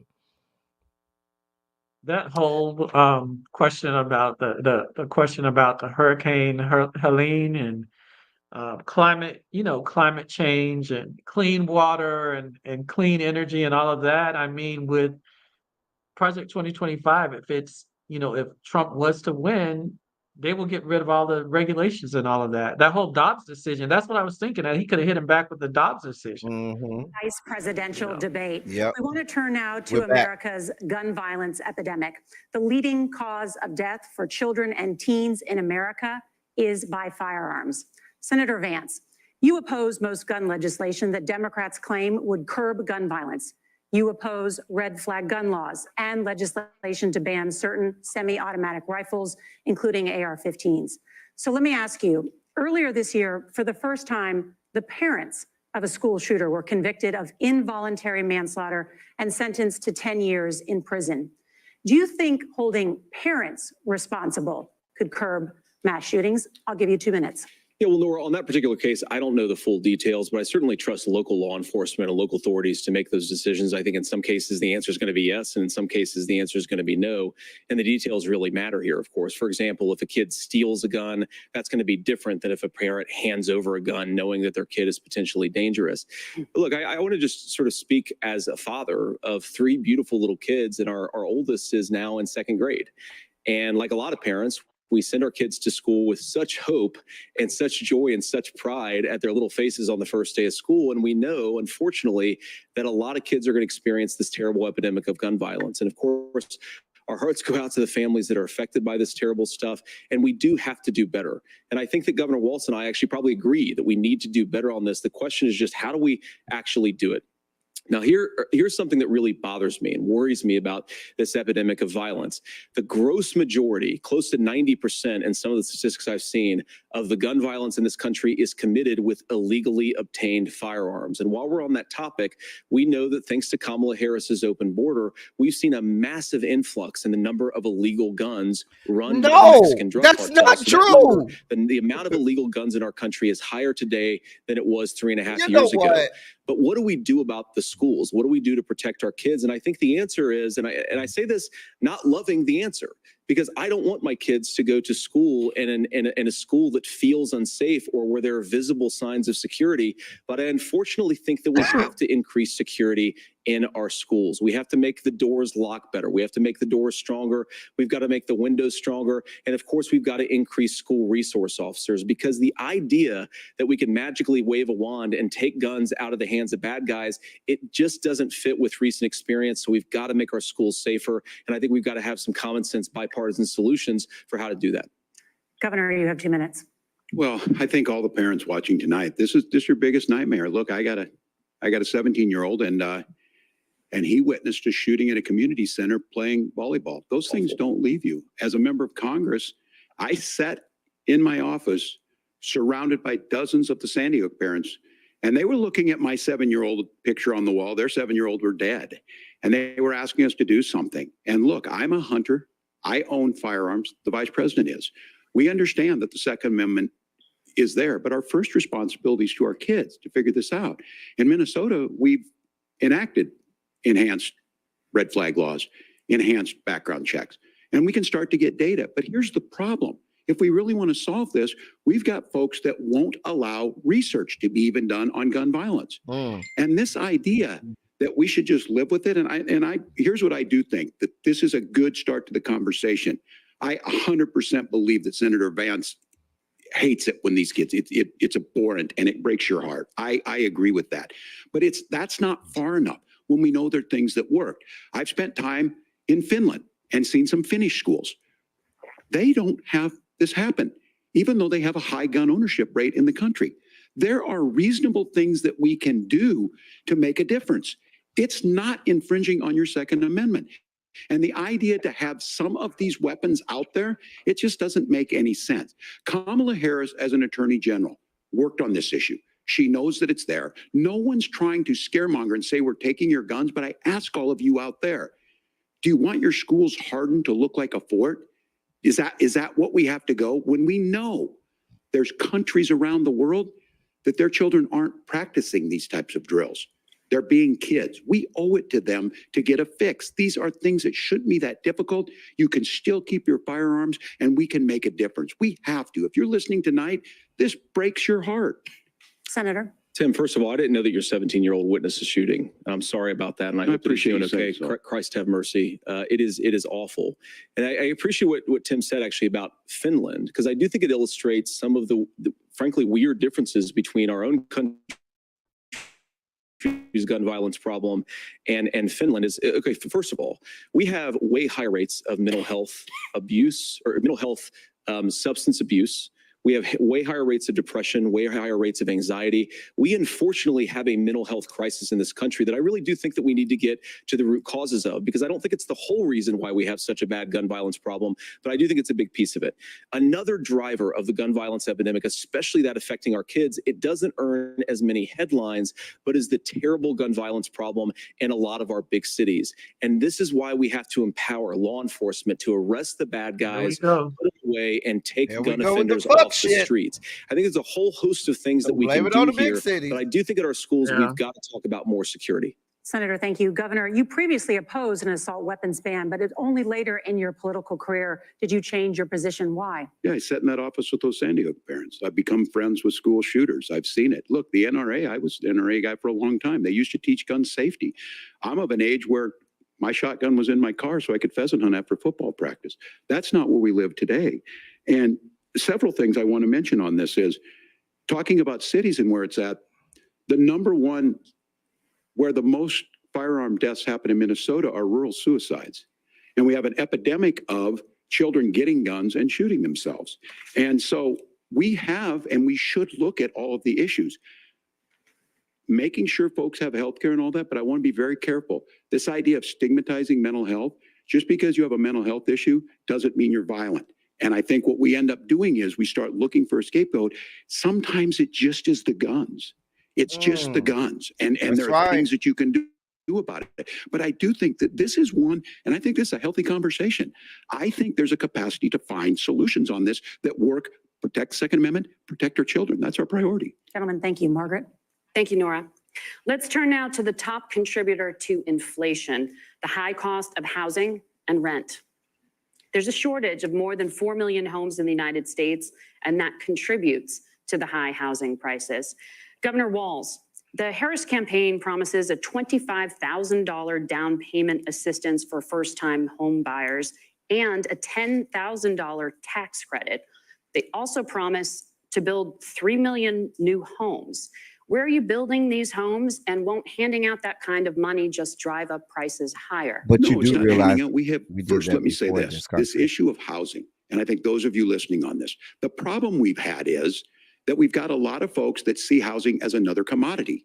It can be bought up, it can be shifted, it can be moved around. Those are not folks living in those houses. Those of you listening tonight, that house is a big deal. I bought and owned one house in my life.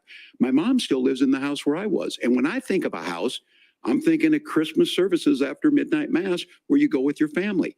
We need to make it more affordable. And one of the things, as I said, this program that the vice president is pushing forward and bringing a new way of approaching this is something we're doing in Minnesota from that lead. We in the state invested in making sure our housing was the biggest investment that we'd ever made in housing. It starts to make it easier. We cut some of the red tape. Local folks, look, we can't do it at the federal level, but local folks make it easier to build those homes. And then that down payment assistance. I can tell all of you out there, certainly for me, using the GI Bill was one thing, but a veteran's home loan, the big thing about a veteran's home loan is you don't have to pay the down payment. Those are things that make it there. Now, look, you're going to pay it back and you're going to pay your mortgage. Those are things that we know in the long run, the appreciated value, the generational wealth that's created from it. And I will give Minneapolis an example. Minneapolis is the one city where we've seen the lowest inflation rates. We've seen a 12% increase in stock because we put some of these things in, and we're implementing a state program to make sure we give some of that down payment assistance. We get it back from people because here's what we know.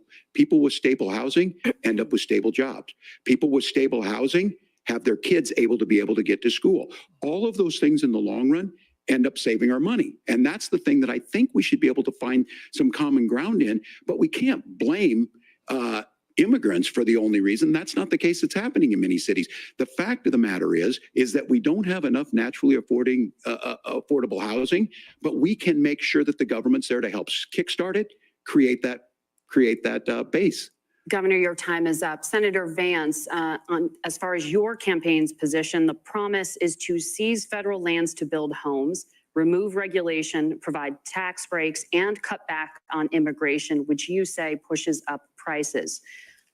Where are you going to build all the new homes you're promising? And what part of any of this plan will provide immediate relief? You have 2 minutes. Well, first of all, Tim just said something that I agree with. We don't want to blame immigrants for higher housing prices, but we do want to blame Kamala Harris for letting in millions of illegal aliens into this country, which does drive up costs, Tim.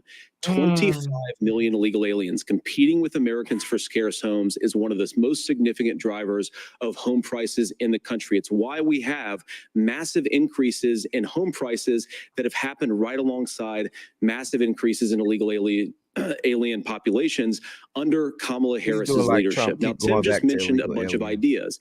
Now, some of those ideas I actually think are halfway decent, and some of them I disagree with. But the most important thing here is Kamala Harris is not running as a newcomer to politics. She is the sitting vice president. If she wants to enact all of these policies to make housing more affordable, I invite her to use the office that the American people already gave her, not sit around Donald Trump? He didn't do when he was president. While Americans find the American dream of homeownership completely unaffordable. Now, you asked, Margaret, what would immediately change the equation for American citizens? If you lower energy prices, as Donald Trump says, drill, baby, drill, one of the biggest drivers of housing costs aside from illegal immigration is, think about it. If a truck driver is paying 40% more for diesel, then the lumber he's delivering to the job site to build the house is also going to become a lot more expensive. If we open up American energy, you will get immediate pricing relief for American citizens, not, by the way, just in housing, but in a whole host of other economic goods too. Senator Vance, you still have 23 seconds there. Do you want to answer? Can I have it? Where, Governor, we will get to you in a moment, but Senator, where are you going to seize the federal lands? Can you clarify? Well, what Donald Trump has said is we have a lot of federal lands that aren't being used for anything. They're not being used for national park. They're not being used, and they could be places where we build a lot of housing. And I do think that we should be opening up building in this country. We have a lot of land that could be used. We have a lot of Americans that need homes. We should be kicking out illegal immigrants who are competing for those homes, and we should be building more homes for the American citizens who deserve to be here. Senator, your time is up. Governor, I do want to let you respond to the allegation that the vice president is letting in Well, of course, that's not true. And again, and you have the facts. I guess we agreed not to fact check. I'll check it. That, look, crossings are down compared to when Donald Trump left office. But it's, again, blaming and not trying to find the solution. I was going to ask, though, on this question, are we going to drill and build houses in the same federal land? And I think when people hear federal lands, these are really important pieces of land. Now, Minnesota doesn't have a lot of federal lands. I know in the western part of the countries we do. There's not a lot of federal lands in and around Minneapolis, for example. So the issue is I don't understand the federal lands issue unless we see this, and I worry about this as someone who cares deeply about our national parks and our federal lands. Look, Minnesota, We protect these things. We've got about 20% of the world's fresh water. These lands protect. They're there for a reason. They belong to all of us. But again, this is when you view housing and you view these things as commodities. Like, there's a chance to make money here. Let's take this federal land and let's sell it to people for that. I think there's better ways to do this. We've seen it in Minnesota. We're able to refurbish some of these houses. We're able to make some investments. That gets people in. And I'm still on the fact on this. Economists, Senator Vance, you said you don't like the economists. Which economists are saying that it is immigrants that's adding to the cost? Governor, Okay. your Sorry. time is up, but Senator, on that point, I'd like for you to clarify, there are many contributing factors to high housing costs. What evidence do you have that migrants are part of this problem? Well, there's a Federal Reserve study that we're happy to share after the debate. We'll put it up on social media, actually, that really drills down on the connection between increased levels of migration, especially illegal immigration, and higher housing prices. Now, of course, Margaret, that's not the entire driver of higher housing prices. It's also the regulatory regime of Kamala Harris. Look, we are a country of builders. We're a country of doers. We're a country of explorers.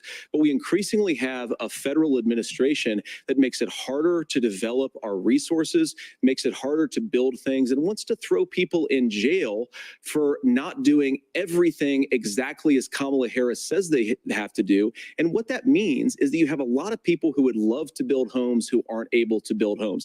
I actually agree with Tim Walz. We should get out of this idea of housing as a commodity. But the thing that has most turned housing into a commodity is giving it away to millions upon millions of people who have no legal right to be here. What are the federal regulations? I deal with this as a governor. You can very quickly reply. I'm sorry.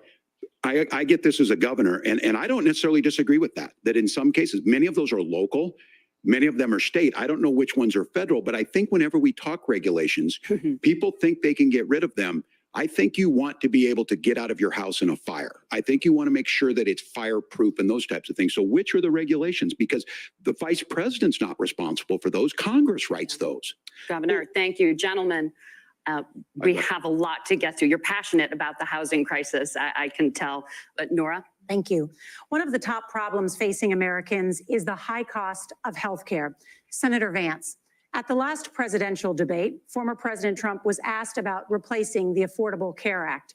In response, he said, "I have concepts of a plan."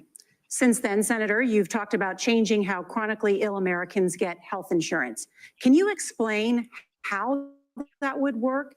And can you guarantee that Americans with pre-existing conditions won't pay more? I'll give you 2 minutes. Well, of course, we're going to cover Americans with pre-existing conditions. In fact, a lot of my family members have gotten health care. I believe, members of my family actually got private health insurance, at least for the first time, switched off of Medicaid onto private insurance for the first time under Donald Trump's leadership. And I think that, a lot of people have criticized this concept of a plan remark. It's very simple common sense. I think as Tim Walz knows from 12 years in Congress, you're not going to propose a 900-page bill standing on a debate stage. It would bore everybody to tears, and it wouldn't actually mean anything because part of this is the give and take of bipartisan negotiation. Now, when Donald Trump was actually president, and again, he has a record to be proud of, prescription drugs fell in 2018 for the first time in a very long time. Under Kamala Harris's leadership, prescription drugs are up about 7%. That's Under not Donald true. Trump's entire 4 years, they were up about 1.5%. He introduced pricing transparency. Think about healthcare. You go into a hospital, you try to buy something, and nobody knows what it actually costs. That price transparency will actually give American consumers a little bit more choice and will also drive down costs. And we talked about, the reinsurance regulations is what I was talking about. Look, Donald Trump has said that if we allow states to experiment a little bit on how to cover both the chronically ill, but the non-chronically ill, it's not just a plan. He actually implemented some of these regulations when he was president of the United States. And I think you can make a really good argument that it salvaged Obamacare, which was doing disastrously until Donald Trump came along. And I think this is an important point about President Trump. Of course, you don't have to agree with everything that President Trump has ever said or ever done. But when Obamacare was crushing under the weight of its own regulatory burden and healthcare costs, Donald Trump could have destroyed the program. Instead, he worked in a bipartisan way to ensure that Americans had access to affordable care. It's not perfect, of course, and there's more that we can do. but I think that Donald Trump has earned the right to put in place some better healthcare policies. He's earned it because he did it successfully the first time. He did not. All right, here's where being an old guy gives you some They history. tried to overturn I it like was there 63 at times. the creation of the ACA. And the reason it was so important is I come from a major healthcare state, home of the Mayo Clinic, home to medical affordability and accessibility and quality of healthcare. And so what I know is under Kamala Harris, more people are covered than they have before. And those of you listening, this is critical to you. Now, Donald Trump all of a sudden wants to go back and remember this. He ran on the first thing he was going to do on day one was to repeal Obamacare. On day one, he tried to sign an executive order to repeal the ACA. He signed on to a lawsuit to repeal the ACA, but lost at the Supreme Court. And he would have repealed the ACA had it not been for the courage of John McCain to save that bill.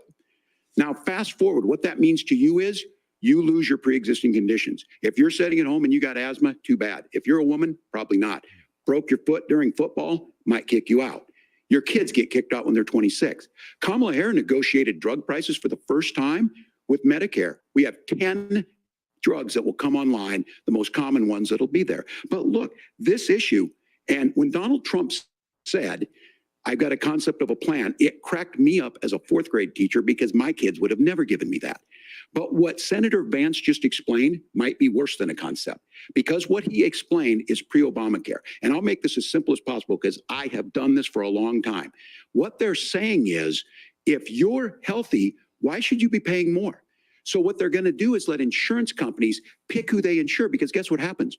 You pay your premium, it's not much. They figure they're not going to have to pay out to you. But those of you a little older, gray, got cancer, you're going to get kicked out of it. That's why the system didn't work. Kamala Harris will protect and enhance the ACA. Governor, thank you. Senator, you have not yet explained how you would protect people with pre-existing conditions or laid out that plan. Well, look, we currently have laws and regulations in place right now that protect people with It's pre-existing called the conditions. ACA that you don't keep want. those regulations in place, but we also want to make the health insurance marketplace function a little bit better. Now, what Governor Walz just said is actually not true. A lot of what happened, and the reason that Obamacare was crushing under its own weight, is that a lot of young and healthy people were leaving the exchanges. Donald Trump actually helped address that problem, and he did so in a way that preserved people's access to coverage who had pre-existing conditions. They have to leave at 26. They only cover you up to 25. A lot of claims about if Donald Trump becomes president, all of these terrible consequences are going to ensue. But in reality, Donald Trump was president. Inflation was low. Take-home pay was higher, and he saved the very program from a Democratic administration that was collapsing and would have collapsed absent his leadership. He did his job, which is govern in a bipartisan way and get results, not just complain about problems, but actually solve them. Governor, did enrollment under the Affordable Care Act go up under the Trump administration? It's higher now that we've seen it go up. Look, people are using it. The system works. And the question about this of young people or whatever, that's the individual mandate piece of this. And Republicans fought tooth and nail saying, well, Americans should be free to do this. Well, then so what you happens think the individual mandate's a good idea? You shrink. I think the idea of making sure the risk pool is broad enough to cover everyone, that's the only way insurance works. When it doesn't, it collapses. You are asking pre-ACA where we get people out. Look, people know that they need to be on health care. People expect it to be there. And when we are able to make it, and we are making it this way, when we incentivize people to be in the market, when we help people who might not be able to afford it get there, and we make sure then when you get sick and old, it's there for you. Because I heard people say, well, I don't want to buy into Medicare or whatever. Good luck buying health care once you get past 70. So look, the ACA works. We can continue to do better. Kamala Harris did that. The way she made everything better was negotiating those 10 drugs on Medicare for the first time in American history. Thank you. Margaret. Can I address that? I apologize. We're out of time. We have a number of subjects to discuss. Margaret. Let's talk about families in America. There is a child care crisis in this country, and the United States is one of the very few developed countries in the world without a national paid leave program for new parents. Governor Walz, you said that if Democrats win both the White House and Congress, this is a day one priority for you. How long should employers be required to pay workers while they are home taking care of their newborns? You have 2 minutes. Yeah, well, that's negotiable, and that's what Congress worked. But here's what the deal is. Americans sitting out there right now, you may work for a big company. Look, we're home in Minnesota to some of the largest Fortune 500 companies. Kamala Harris knows that in California.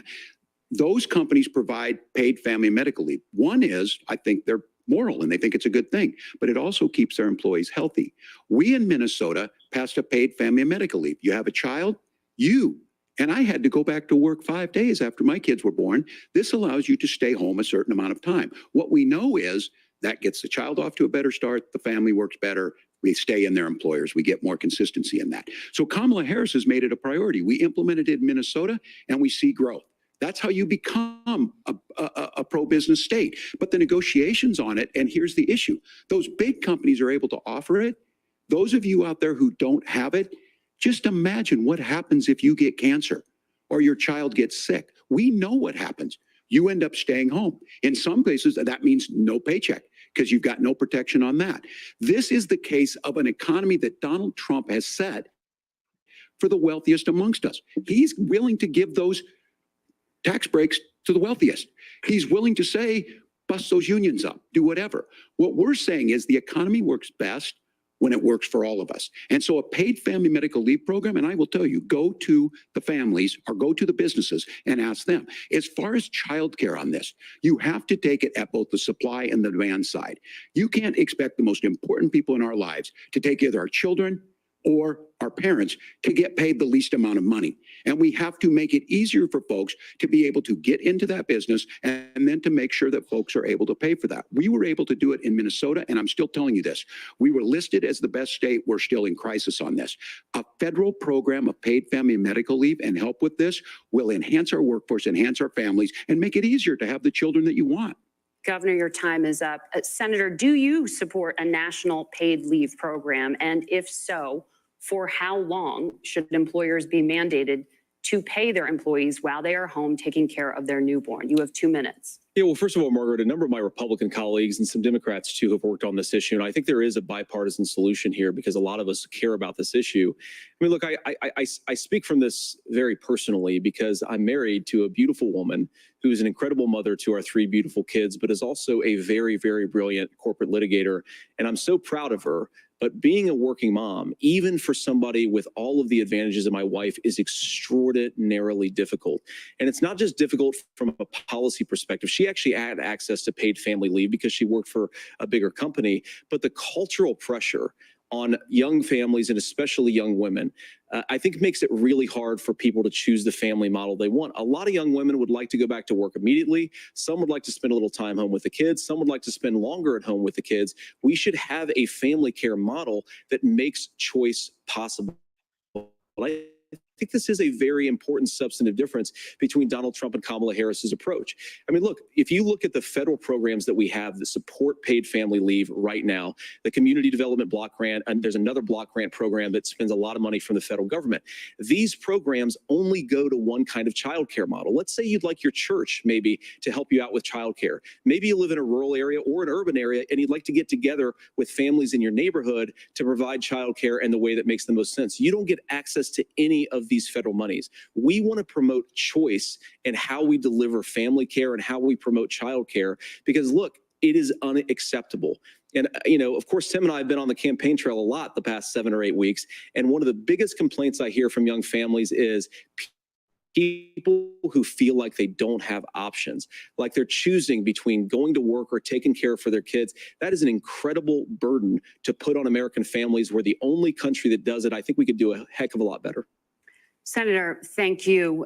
You have also said, Senator Vance, many things about the American family. The Federal Reserve says parents will spend nearly as much on childcare as they do on housing each month. So I want to get your thoughts on this. President Trump recently said, as much as childcare is talked about as being expensive, it's relatively speaking not very expensive compared to the kinds of numbers we'll be taking in. Is President Trump committed to the $5,000 per child tax credit that you have described? You have 1 minute. Well, what President Trump said, Margaret, I just want to defend my running mate here a little bit, is that we're going to be taking in a lot of money by penalizing companies for shipping jobs overseas and penalizing countries who employ slave laborers and then ship their products back into our country and undercut the wages of American workers. It's the heart of the Donald Trump economic plan. Cut taxes for American workers and American families. Cut taxes for businesses that are hiring and building companies in the United States of America, but penalize companies and countries that are shipping jobs overseas. That's the heart of the economic proposal.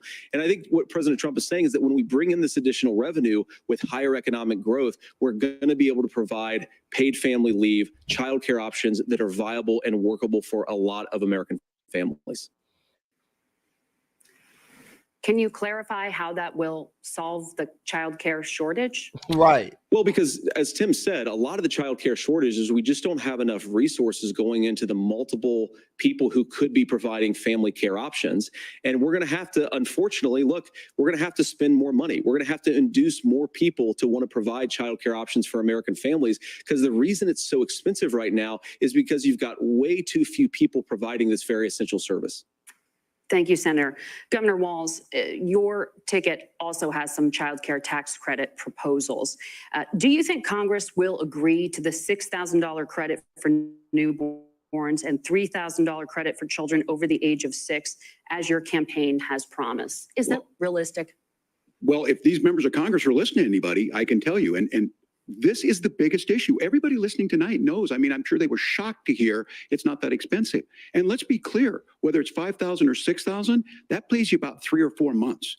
Let's be clear of where we're at on this. It's because we got out of an imbalance on this. We thought we were going to get by not paying people. I don't think Senator Vance and I are that far apart. I'm not opposed to what he's talking about on options. We've done scholarships types of things. I think we need to be open to making the case.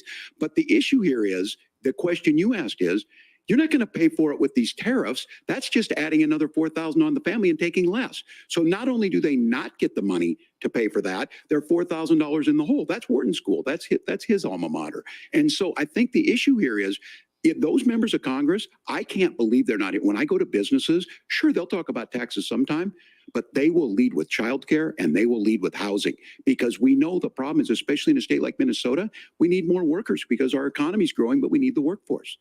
Governor, thank you. We need to move on. Nora? Let's talk about the state of democracy, the top issue for Americans after the economy and inflation. After the 2020 election, President Trump's campaign and others filed 62 lawsuits contesting the results. Judges, including those appointed by President Trump and other Republican presidents, looked at the evidence and said there was no widespread fraud. The governors of every state in the nation, Republicans and Democrats, certified the 2020 election results and sent a legal slate of electors to Congress for January 6th. Senator Vance, you have said you would not have certified the last presidential election and would have asked the states to submit alternative electors. Wow. That has been called unconstitutional and illegal. Would you again seek to challenge this year's election results, even if every governor certifies the results? I'll give you 2 minutes. Well, Nora, first of all, I think that we're focused on the future. We need to figure out how to solve the inflation crisis caused by Kamala Harris's Get policies, to the question. make We housing know affordable, inflation. make groceries affordable, and that's what we're focused on. But I want to answer your question because you did ask it. Look, what President Trump has said is that there were problems in 2020, and my own belief is that we should fight about those issues, debate those issues peacefully in the public square, and that's all I've said, and that's all that Donald Trump has said. Remember, he said that on January the 6th, the protesters ought to protest peacefully. And on January the 20th, what happened? Joe Biden became the president, Donald Trump left the White House, and now, of course, unfortunately, we have all of the negative policies that have come from the Harris-Biden administration. I believe that we actually do have a threat to democracy in this country, but unfortunately, it's not the threat to democracy that Kamala Harris and Tim Walz want to talk about. It is the threat of censorship. It's Americans casting aside lifelong friendships because of disagreements over politics. It's big technology companies silencing their fellow citizens. And it's Kamala Harris saying that rather than debate and persuade her fellow Americans, she'd like to censor people who engage in misinformation. I think that is a much bigger threat to democracy than anything that we've seen in this country in the last 4 years, in the last 40 years. Now, I'm really proud, especially given that I was raised by two lifelong blue-collar Democrats, to have the endorsement of Bobby Kennedy Jr. and Tulsi Gabbard, lifelong leaders in the Democrats, to have the endorsement of Bobby Kennedy Jr. and Tulsi Gabbard, lifelong leaders in the Democratic coalition. And of course, they don't agree with me and Donald Trump on every issue. We don't have to agree on every issue, but we're united behind a basic American First Amendment principle that we ought to debate our differences. We ought to argue about them. We ought to try to persuade our fellow Americans. Kamala Harris is engaged in censorship at an industrial scale. She did it during COVID. She's done it over a number of other issues. And that, to me, is a much bigger threat to democracy than what Donald Trump said when he said that protesters should peacefully protest on January the 6th. Governor? Well, I've enjoyed tonight's debate, and I think there was a lot of commonality here. And I'm sympathetic to misspeaking on things, and I think I might have with the senator. Me too, man. There's one though that this one is troubling to me, and I say that because I think we need to tell the story. Donald Trump refused to acknowledge this. And the fact is that I don't think we can be the frog in the pot and let the boiling water go up. He was very clear. I mean, he lost this election and he said he did.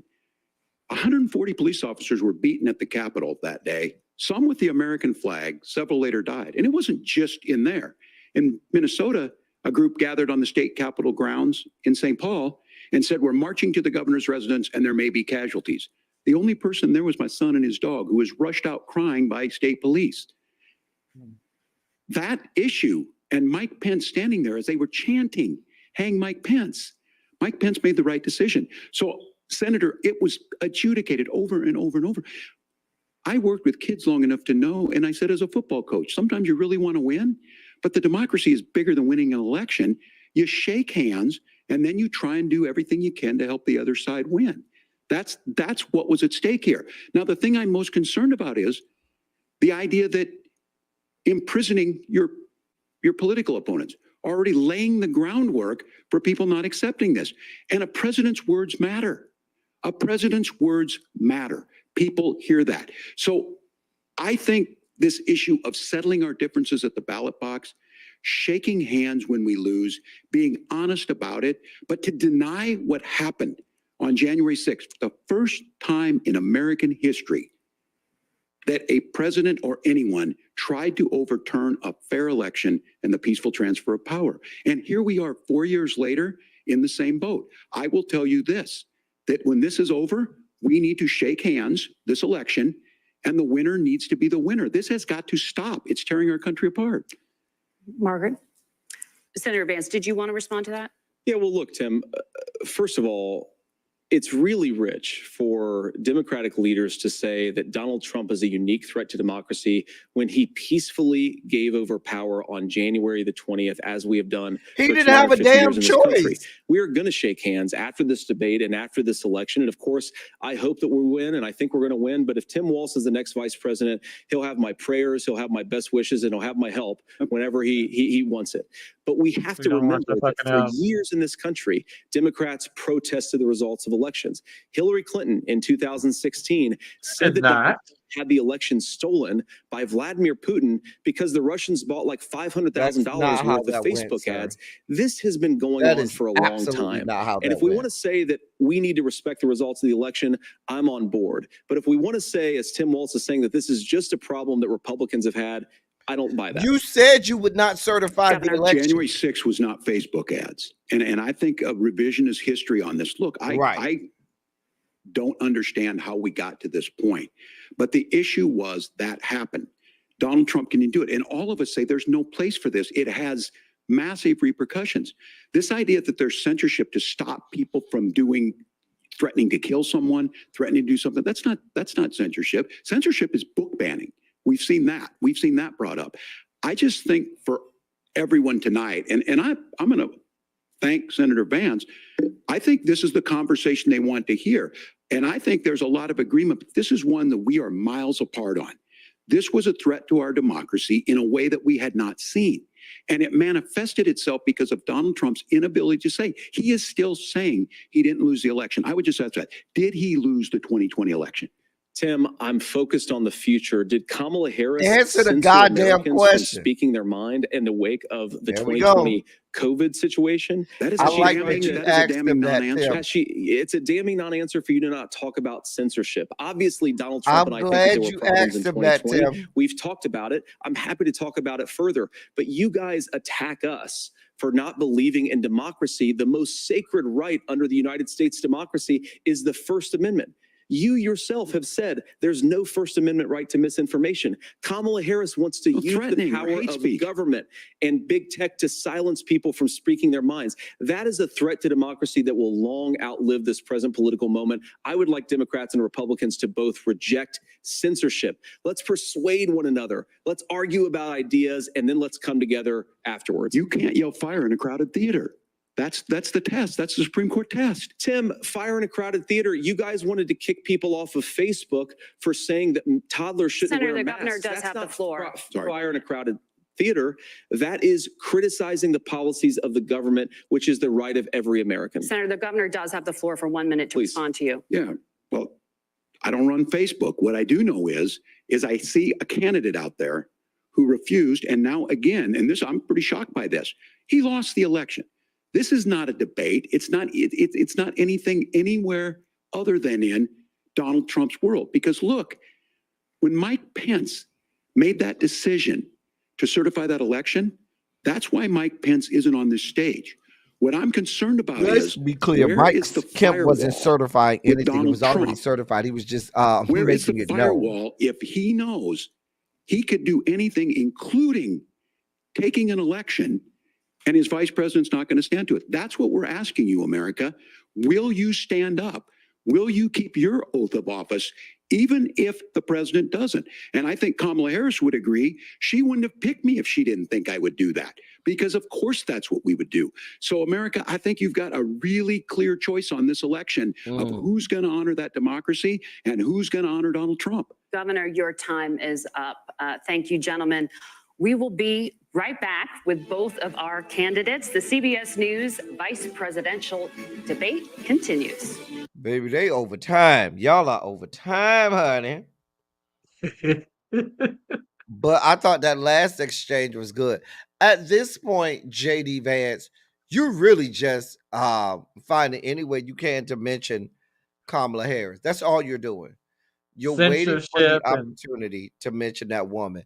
Mind you, he, and I think what happened was I think Tim Walz was told in his prep, you're not allowed to say Kamala Harris was not president. She was vice president. That was Biden. I think in his prep, they told him he couldn't do that because then that would make Biden look like the fall guy or a bad guy. And JD Vance would try to pounce on that. And JD Vance is now putting everything as if Kamala Harris was president for the last 4 years. And I don't think Tim Walz is doing a good enough job of saying, well, let's talk about the fact that your running mate actually was president and could actually do some things. But yeah, go ahead, Sean. Now this is a real debate. It doesn't have all the bells and whistles that there's no name calling, talk about your mama this and mama that. You know, I'm being a little extreme on that. Vance is a skilled lawyer. He is a smooth talker. Oh yeah, Smooth skilled talker. debater. But we knew that Skilled coming in. debater. He was on the debate team at Yale, correct? Okay, Yes, he so was. he is smooth. That's all I can say on that. You know, what I Even was when looking he at. does things like, I agree with the governor on this, or I'm sure the governor will agree Yeah, with me on this. That is a debate skill that you learn yeah, to try to both get the adjudicators of that debate as well yeah. as your opponent on your side. That is a debate tactic that you use more often than not. He was a defensive. He was cool, calm, and collected. He was warm and fuzzy at one point. You know what I'm saying? But Mhm. you know he was talking. He was just lying. You just lying. Just lying. Just lying through his teeth. Just lying. And there was so many times he lied, and I would have loved for the two moderators to fact check. I'm not saying they didn't fact check at all, but there were several instances where they could have fact checked, and they just didn't. They just missed an opportunity to fact check, and I hate that they didn't. Yeah. Vance is a crafty piece of work. That's all I got to say. He's very crafty. Hmm. I'm And trying to tell you, and I like I said, I think since the break, I think Tim Walz has been better since the first break. Like since we came back from the last commercial break, I think Tim Walz has been demonstrably better yeah, than JD Vance um in this second section of the debate. yeah. And To just me. like Diamond Pearl Jim, I agree with her on the healthcare piece. He was Yep. very good on that. He was Mm-hmm. very good on that. Yeah. They didn't have a Yep. leg to stand on. And the gun control piece as well. Yeah. Yep. Gun control, he was good on. He was Yeah, good he was on. good on Like I that. said, I think for all of the nerves that Tim Walz had leading in, I think Tim Walz has done has held his own, has done a yeoman's job at counter punching, laying down the right things. Oh, they're back.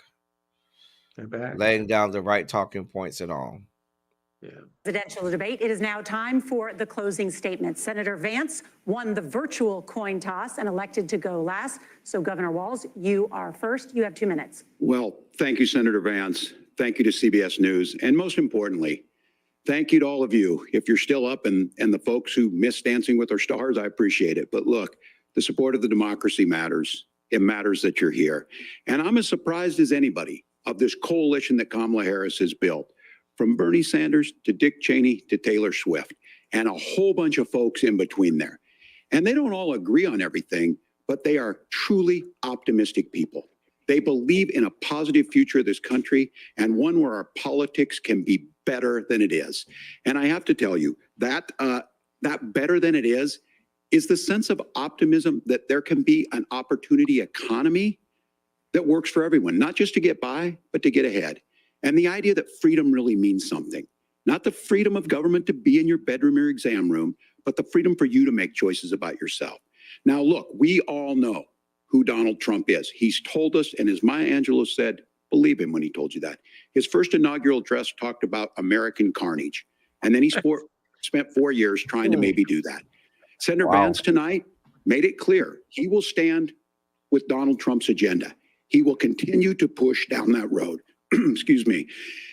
Kamala Harris gives us a different option. Now, I'll have to tell you, I'm going to be careful about the quotes, but there's one that Senator Vance said that does resonate with me. He said, Donald Trump makes the people I care about afraid. A lot of America feels that way. We don't need to be afraid. Franklin Roosevelt was right. All we have to fear is fear itself. Kamala Harris is bringing us a new way forward. She's bringing us a politics of joy. She's bringing real solutions for the middle class, and she's centering you at the heart of that. All the while asking everyone, join this movement, make your voices heard. Let's look for a new day where everybody gets that opportunity and everybody gets a chance to thrive. I humbly ask for your vote on November 5th for Kamala Harris. Governor Walz, thank you. Senator Vance, your closing statement. Well, I want to thank Governor Walz, you folks at CBS, and of course the American people for tuning in this evening. And one of the issues we didn't talk about was energy. And I remember when I was being We raised did by talk my about grandmother, energy. when she didn't have enough money to turn on the heat some nights because Ohio gets pretty cold at night and because money was often very tight. And I believe, as a person who wants to be your next vice president, that we are a rich and prosperous enough country where every American, whether they're rich or poor, ought to be able to turn on their heat in the middle of a cold winter night. That's gotten more difficult thanks to Kamala Harris's energy policies. I believe that whether you're rich or poor, you ought to be able to afford a nice meal for your family. That's gotten harder because of Kamala Harris's policies. I believe that whether you're rich or poor, you ought to be able to afford to buy a house. You ought to be able to live in safe neighborhoods. You ought to not have your communities flooded with fentanyl. And that too has gotten harder with Kamala because of Kamala Harris's policies. Now, I've been in politics long enough to do what Kamala Harris does when she stands before the American people and says that on day one, she's going to work on all these challenges I just listed. She's been the vice president for 3.5 years. Day one was 1,400 days ago, and her policies have made these problems worse. Now, I believe that we have the most beautiful country in the world. I meet people on the campaign trail who can't afford food, but have the grace and generosity to ask me how I'm doing and to tell me they're praying for my family. What that has taught me is that we have the greatest country, the most beautiful country, the most incredible people anywhere in the world. But they're not going to be able to achieve their full dreams with the broken leadership that we have in Washington. They're not going to be able to live their American dream if we do the same thing that we've been doing for the last 3.5 years. We need change. We need a new direction. We need a president who has already done this once before and did it well. Please vote for Donald Trump. And whether you vote for me or vote for Tim Walz, I just want to say I'm so proud to be doing this, and I'm rooting for you. God bless you and good night. Senator Vance, thank you. And thank you both for participating in the only vice presidential debate of this election cycle. I'm Margaret Brennan. And I'm Nora O'Donnell. And a reminder, there are just 35 days until Election Day. Please get out and vote. And for all of us here at CBS News, thank you and good night. There you have it. Back to ABC All News right. live coverage of the vice presidential debate tonight. There you see J.D. Vance, Governor Walz shaking hands. They shook hands. That was it. That was the vice presidential debate. Thoughts on the closings? Walz did a good job on the closing. He did an excellent job. Vance, she is the vice president. She's not the president. Right. Now. Everything is her policies, her policies, her policies, her policies, her policies. You know, Walz found his stride, his groove, his stride, you know, a little bit late. You know, he started off slow and then the momentum built up. So I think it was a good debate. He did a good job. I'm anxious to see what the pundits are going to say, like the MSNBCs and CNNs and all of that. You know, how they're going to spin it on that. Oh yeah, you know they're going to be all over this. I think that Walz did overall. Walz did a great job with the closing. I think both sides have reason to be glad about this debate. It was a traditional debate where both sides could exchange policies and talking points and pit itself against the other side. I think this was more of your standard debate. I think it really was. And I just hate that Tim Walz, once you saw that this was going to be an onward attack on Kamala, like I said, I can't shake the feeling that he was told in prep, you're not allowed to say that no, Joe Biden was the president, not Kamala Harris. I can't shake that feeling that he was told that. Let me ask you this.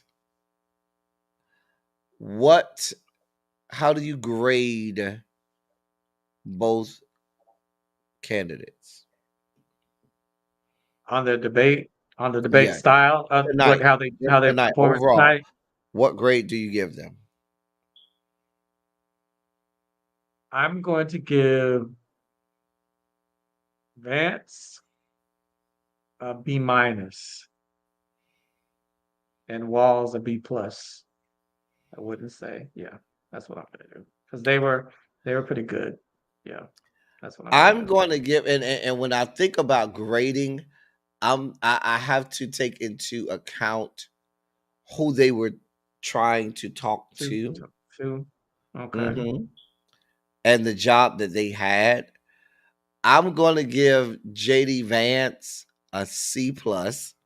Mm-hmm. I'm going to give uh Tim Walz a B minus. And that's right there. It's really I did. right there. I did. Because both of them did and said what needed to be done and said. Um the moderators, I give let me ask you, what do you give the moderators?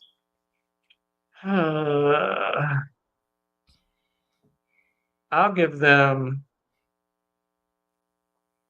for controlling the debate. I'll give them an A. I'll give them an A. I thought they did a good job. I give them a solid B minus. B minus. Because there were a lot of missed opportunities where JD Vance was blatantly lying. Well, we just knew he was, and they didn't check his ass. Okay. In order for you to get in the A range for me, you're going to have to check, especially blatant things that we just know were not true. But that's not a bad grade. For me, I rarely give an A. If you get an A from me in my class, listen, you might as well go play the lottery because I rarely ever give an A. But just you were, another thought of mine is with Vance, he was speaking directly to the MAGA, the MAGA. Yes. Oh, That yeah, audience. He absolutely. was not trying to win over any Democrats, any MPAs, any Green Party, any of that. However, Walz was, he's trying to build that coalition, maybe even bringing some MAGA people over to that side to vote for the Harris Walz I ticket. Mind you, I'm my a disclaimer, I'm not an educator, so I'm not good, with the grades and all that kind of stuff. So that's why, I don't I do mine in the HR realm. So, I you know, I I, I firmly I really firmly believe at this point you're not really changing anybody's thought. I don't believe that there are no, really any not at all. undecided voters at this point. If you tell me on October 1st that you're an undecided voter, you're a liar. There's literally nothing either side is going to say that's going to be any different from what you've heard. You know what each side brings. You know what they have to offer. There's nothing that you're only looking for something explosive so you can explain how you were already going to vote. Yeah. And if So, you're undecided at this time, I think you're just doing it for clout exactly. so that you can be polled or be on CNN or MSNBC and give your spiel on why you're undecided. Oh, I don't know yet. I haven't decided yet, which I think is crazy. I I mean, think Walls did a great job of making a lot of things palatable and easy to digest for the American people. Mhm. He does a great job at making things, making it plain, making it Relatable, relatable and yeah, understandable just to the average everyday person. right. And that's in his inflection and intonation, his cadence, his accent at times, and the way he delivers it. JD Vance spoke to the people that he wanted to speak to. And you know who he really was trying to speak to? Donors, Mhm. people who have money. Because let's be clear, the MAGA nuts are the MAGA nuts, and there's no changing the MAGA nuts. But Yeah. JD Vance knows that, hey, we have, what, 5 more weeks left, and we have to get more money in. And there are some MAGA nut job billionaires that have a lot of money that they can give us. And if I say all of the right things and push all of the right talking points, I will do that. I will go away from some of my own beliefs as long as it gets me to the Naval Observatory. Let me ask you this: how do you think will this cause a bump in the polls for either? Do you think it's caused a bump in the polls? No, I don't No, think so either. no. Yeah. I don't think you'll see anything um, on the polls on this. I think JD Vance won the first 30 minutes, if I'm being honest, Yeah. because there were some hard points there for Walls. Once you got to the about 9:40, once you got past the first 30 minutes or so, after that, the last 50 minutes to an hour, JD Vance handily won, quite handily. Not JD Vance, I'm sorry, Tim Walz. Dear Tim God, I'm Walz. getting the names. Tim Walz handily won the last 50 minutes to an hour. I know that he Walz did a good job. He held his own. Vance also he exhibited true debate performance. Oh yeah. You know, the style, the tone, the inflection, just Here's the what whole I his think. Mhm. delivery, very poised. He was very, very poised. And there were times where he came off almost likable, just in his how he delivered Mhm. things, and he spoke to it. And he looked at the The audience, yeah, like at at the the camera. Yeah, the camera. right. Yeah. He wanted to make sure y'all finna get all parts of these big blue eyes. Y'all finna get all parts of me even speaking to Tim Walz and saying, I agree with Tim Walz on a lot of things. Or, Yeah. just he didn't come off as the asshole like Yeah. we know that he is Right. a lot of times. Um Now, I think also what Tim was pointing, not Tim Walz, but JD Vance was pointing to was Donald John is 78 years old, and I don't wish death on a man, but who knows what if he were to be elected? Who knows if the man will make it to the end of his tenure? Yeah. And so I think he was speaking to, I'm the heir apparent. Right. I'm ready to do this. Should he Right. not be able to should we win and he not be able to serve out his term, I can certainly take over. Or he was pointing to 2028. Right. I believe that, I don't want to speak ill of anyone or go into the upper room, but Mhm. Vance is, like you said, the heir apparent. Project 2025 is catered to him, you know, And because this he is can he is the one, he wrote the forward for it, so he will be the one carrying yeah. it out if Trump was to win. He is the one that speaks to he's the next person to lead the MAGA nuts. He's scarier than Trump, in my opinion. Mhm. He's scarier than Trump Absolutely. because he's very polished and smooth and all of that. And just like you, I was like, damn. I was like, hold up now. I can't be swayed by that. I was just listening to him. I said, he sounds really good. I said, okay, let me break out of it. You know? So And I think that uh what happens is he he's the next one to lead the MAGA nuts. yep, He's the next one that's one. to lead the MAGA nuts. And And he's only 40 years old. Only 40 is Janae. Yeah, only 40 years old. When he said 40, I was like, you're only 40. I was like, damn. yep. So I I think like I said, I think both of them spoke to the people who they were supposed to Yeah. speak to. Um I'm glad Tim Walz got this opportunity to talk to the American people and have them hear him and him Mhm. be able to speak to and He also complained about and just really hone in on policy and take moments where needed. I really like that. For us, as the political nerds that we are, this was good, because we didn't have to This was listen to good. this was This was good good for me. stuff. You know?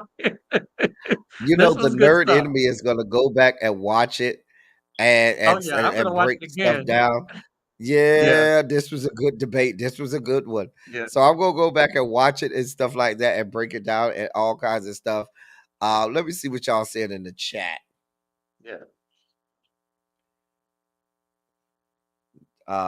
Mr. Pisces says Vance talked to the indecisive MAGA folks. Yep. Yep. There's a reason why Peter Thiel told Trump to have Vance as VP. Vance is VP. Interesting. Hmm. He reminds the elderly of how fired up they used to be and inspires the young to participate in politics. When you show me who you are the first time, I believe you. Like Wall said, when a three-headed demon Vance shows you who they are. Vance did well until that last exchange. Okay. G. Smith said he's the MAGA Smith. Prince. Samara says, personally, Walsh did speak to my progressive self when he talked about housing shouldn't be a commodity. Okay. Listen, like you, Samara, I'm a whole ass progressive. You know, that's a curse word amongst Dems, but I'm a progressive. According to NBC, Republicans are attacking Walsh over the China stuff. I figured that's going to be the Yeah, Republican talking point tomorrow. yeah. The China situation. That's gonna be the takeaway Yeah. from tonight. Yeah, that That's gonna be the Waltz, takeaway. that's going to be his weakest point. Yeah. Um, Practically my age. I'm 39. He looked way older. Wow, he's essentially a Zennial, a Gen X, and a millennial. Is that what that means by Zennial? Mm, I've somebody who's a Zennial would have to be someone born around 82.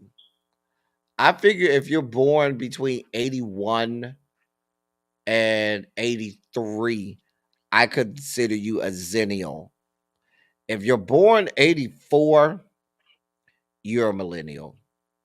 Yeah. Now, I'm born 79, which makes me the last tail end of Gen X. And I'm Gen X. You know, Yeah. So. Mm. okay, he went to China. So what? Yeah, they're going to make a big deal out of that. Technically, Gen X ends depending on where you look. Some say it ends at 80. Some say 81. Somewhere around there between 80 and 81. I want to do some more research on that whole Tiananmen Square China thing because I only learned about that in the last couple of days. I didn't know anything about that. Did you know anything Oh, about I that? remember that vividly. I vividly as a child, I was a child, No, but I I mean with remember watching it. walls. I remember that with the Oh, whole I incident, remember. but I don't Okay, with remember walls. Yeah, I gotta walls. look in. Yeah, But I that saw part. Yeah. that it was trending earlier today about the Hmm. fact that news outlets in Minnesota were saying, "Yeah, you weren't there, bruh," while the people were getting ran over by tanks and stuff. But they're gonna take that and run with it. Well, I already know. Mhm. You know, you know they are. Harold said he's a 78, 79 baby in his head. Oh man. Yeah. Let's see. Well, there's Well, that. that's all. Any final thoughts and comments to the people about the debate? I'm finna go nerd Um, out and listen to all of the I after am too. commentary. Once again, I thought it was a good debate. Uh, style wise, substance, it checked all the boxes when it comes to a classic debate. If you're gonna grade it on that, as versus when the vice president and Trump, that was off the rails. This was a more classic debate, and I Yeah, I I, I enjoyed it. My I nerd enjoyed it. self, Yeah, only the points where he was saying all those lies, I was sugar spiking out. Just as Aquarius goddess was like, I was sugar spiking. I I was. was I spiking was about to out. fall out. Just spike it I was out. like, ah, like that. Yeah. I thought we was Yeah, gonna have to bring Larry out. I thought we was gonna have Larry come out here. yeah. Yeah. Well, all I But know yeah, about one more thing to wrap it up. For me, the vote by mail ballots have already gone out in Florida. They're starting to receive them like this week. Like I'll probably get mine this week. The last day to register to vote in Florida is October the 7th, people. also So the last day I believe in Florida to request mail-in ballots, I think is October 31st. I It's have to either look at that. I'm October not sure. 31st or Yeah, November 1st. It's something like that. yeah. And then early voting starts October 21st through the 3rd. Yeah, through the 3rd. Yeah. So here, but check with Mhm. your local supervisor elections if you live in the state of Florida. Yep. Um, Many people have already started voting. I Yeah. recommend vote early, and hopefully in a state like Mhm. Florida, you can actually. I know for Miami-Dade, we can actually follow our ballots from the time they receive it and make sure that it's certified. Like you can go on the website and see in Florida exactly the whole process, just to ensure that your actual vote was certified and counted. So, And and if there was an issue, it'll show you that as well. So, I was on a yeah, so Zoom monitor that. webinar. And like Hmm? I was going to talk about I didn't hear you. I'm sorry. the retention of judges, whether we should retain. There are two judges on Sasso and Francis. I think her name is Francis. They're both Federalist Society appointees by DeSantis. Hmm. Anybody on, and you take it for what it's worth about that. That's right wing. One of them is Jamaican American, and the other one is, of course, a white lady. But there's the Florida ballot has a lot of stuff on it. Has a lot of charter amendments, the resolution, not resolutions, the amendments, and all of that good stuff. So just do your research, on that, especially on those judges, the retention of judges. So Absolutely, yeah. absolutely. So if you haven't already, vote early, vote Mhm. often. If you want to see what your ballot looks like prior to, so you can do some research. I always a source for balloting and election is ballotpedia.org. They're really good about showing you your ballot, and we went through that before, but they'll actually show you for some of the ballot initiatives, like the laws, what a yes and what a no vote means. And it is a neutral site that will be really good. You can put your address in and you can pull up your ballot in your respective voting precinct. It's a really good resource in election cycles. If you're new here, we talk politics all of the time, so you can come here on a daily basis. Subscribe, press the notification bell so you can know when we go live and stuff like that. We talk politics just about every day at about 5 p.m. when people get off work, 5 p.m. Eastern, and we start off every live talking about elections. So this is what we do. We ain't new to this. We true to this. So and every Wednesday at 8:30 we have Red, Blue, and Black, where myself and Kamz we come on here and we talk. Not Wednesday, every Tuesday. I said Wednesday, Okay. huh? Yeah. Are Every you gonna do Tuesday a at watch 8:30. party on the election night? What are you doing on election We night? are doing You a gonna do watch one? party on the election night. We already Okay. have that scheduled Cancel. I mean, for pencil me in election for night. November the 5th. I'll be there November the 5th. Yeah. Hmm. So we'll Yeah. be here watching as results come in. It'll be a long, long night. Can I So say something else? yeah. Can I mention? Yeah. Mhm. Make sure you check your voter registration status I was because they just are about to purging. say that. You took it right out Yeah. my mouth. Ch- Check once a Check week. Go and check check your once a voters week. registration because they Right. are purging people and people don't know. So please check your voter registration at least once a week. to make sure that everything's good, still good, and you're on the up and up for voting. Okay. And make sure you have Um, proper ID when you go to the polls. Something with a signature on it. I would, it has to be an ID with a signature. yep. So make sure that, because that's how they're going to match up your you're going to compare signatures. If not, they'll give you a provisional ballot. Also, if you're mail-in voting, don't leave anything blank. Yep. Do not leave any. They're looking for any reason to throw Yeah. a ballot out. And also, there are several websites that you can go to get specific information surrounding your mail-in ballots and how to make sure that they are counted. I'll try and get those for you sometime. Oh, one more thing. Another quick. way they will get you is make sure that your supervisor election, whether they pay for postage or not, because they may not pay for postage for it. They'll throw your ballot out if you don't have postage on it. But most of the supervisor elections do prepay your postage, so the envelope will have that on there. So check to see, confirm that, because that's a technicality to be thrown out. Yeah. Yep. So, Yeah. listen, any last words, sir? No, I'm good. I'm good. I'm ready to get my ballot so I can go ahead and turn it in and vote. All right. Down ballot. Vote your down ballot races, people. Of course. Down ballot. All Vote your down down ballot. ballot. I'm not telling you who to vote for, but just make sure you bubble in H1 if you're doing that. Yeah. As I always say, I love y'all. I love on y'all. Thank you all for being vocal, present, and active. Thank you for doing what you do. Thank you for any and all contributions that you make to the channel. They are much obliged. They're much appreciated. Thank you all for being here with us. I will be back next week, and I'll be back tomorrow at 5. That's all I got for y'all. Until next time, thank y'all for coming. Y'all drive safely. We out of here. We out of here. Love y'all. Till next time.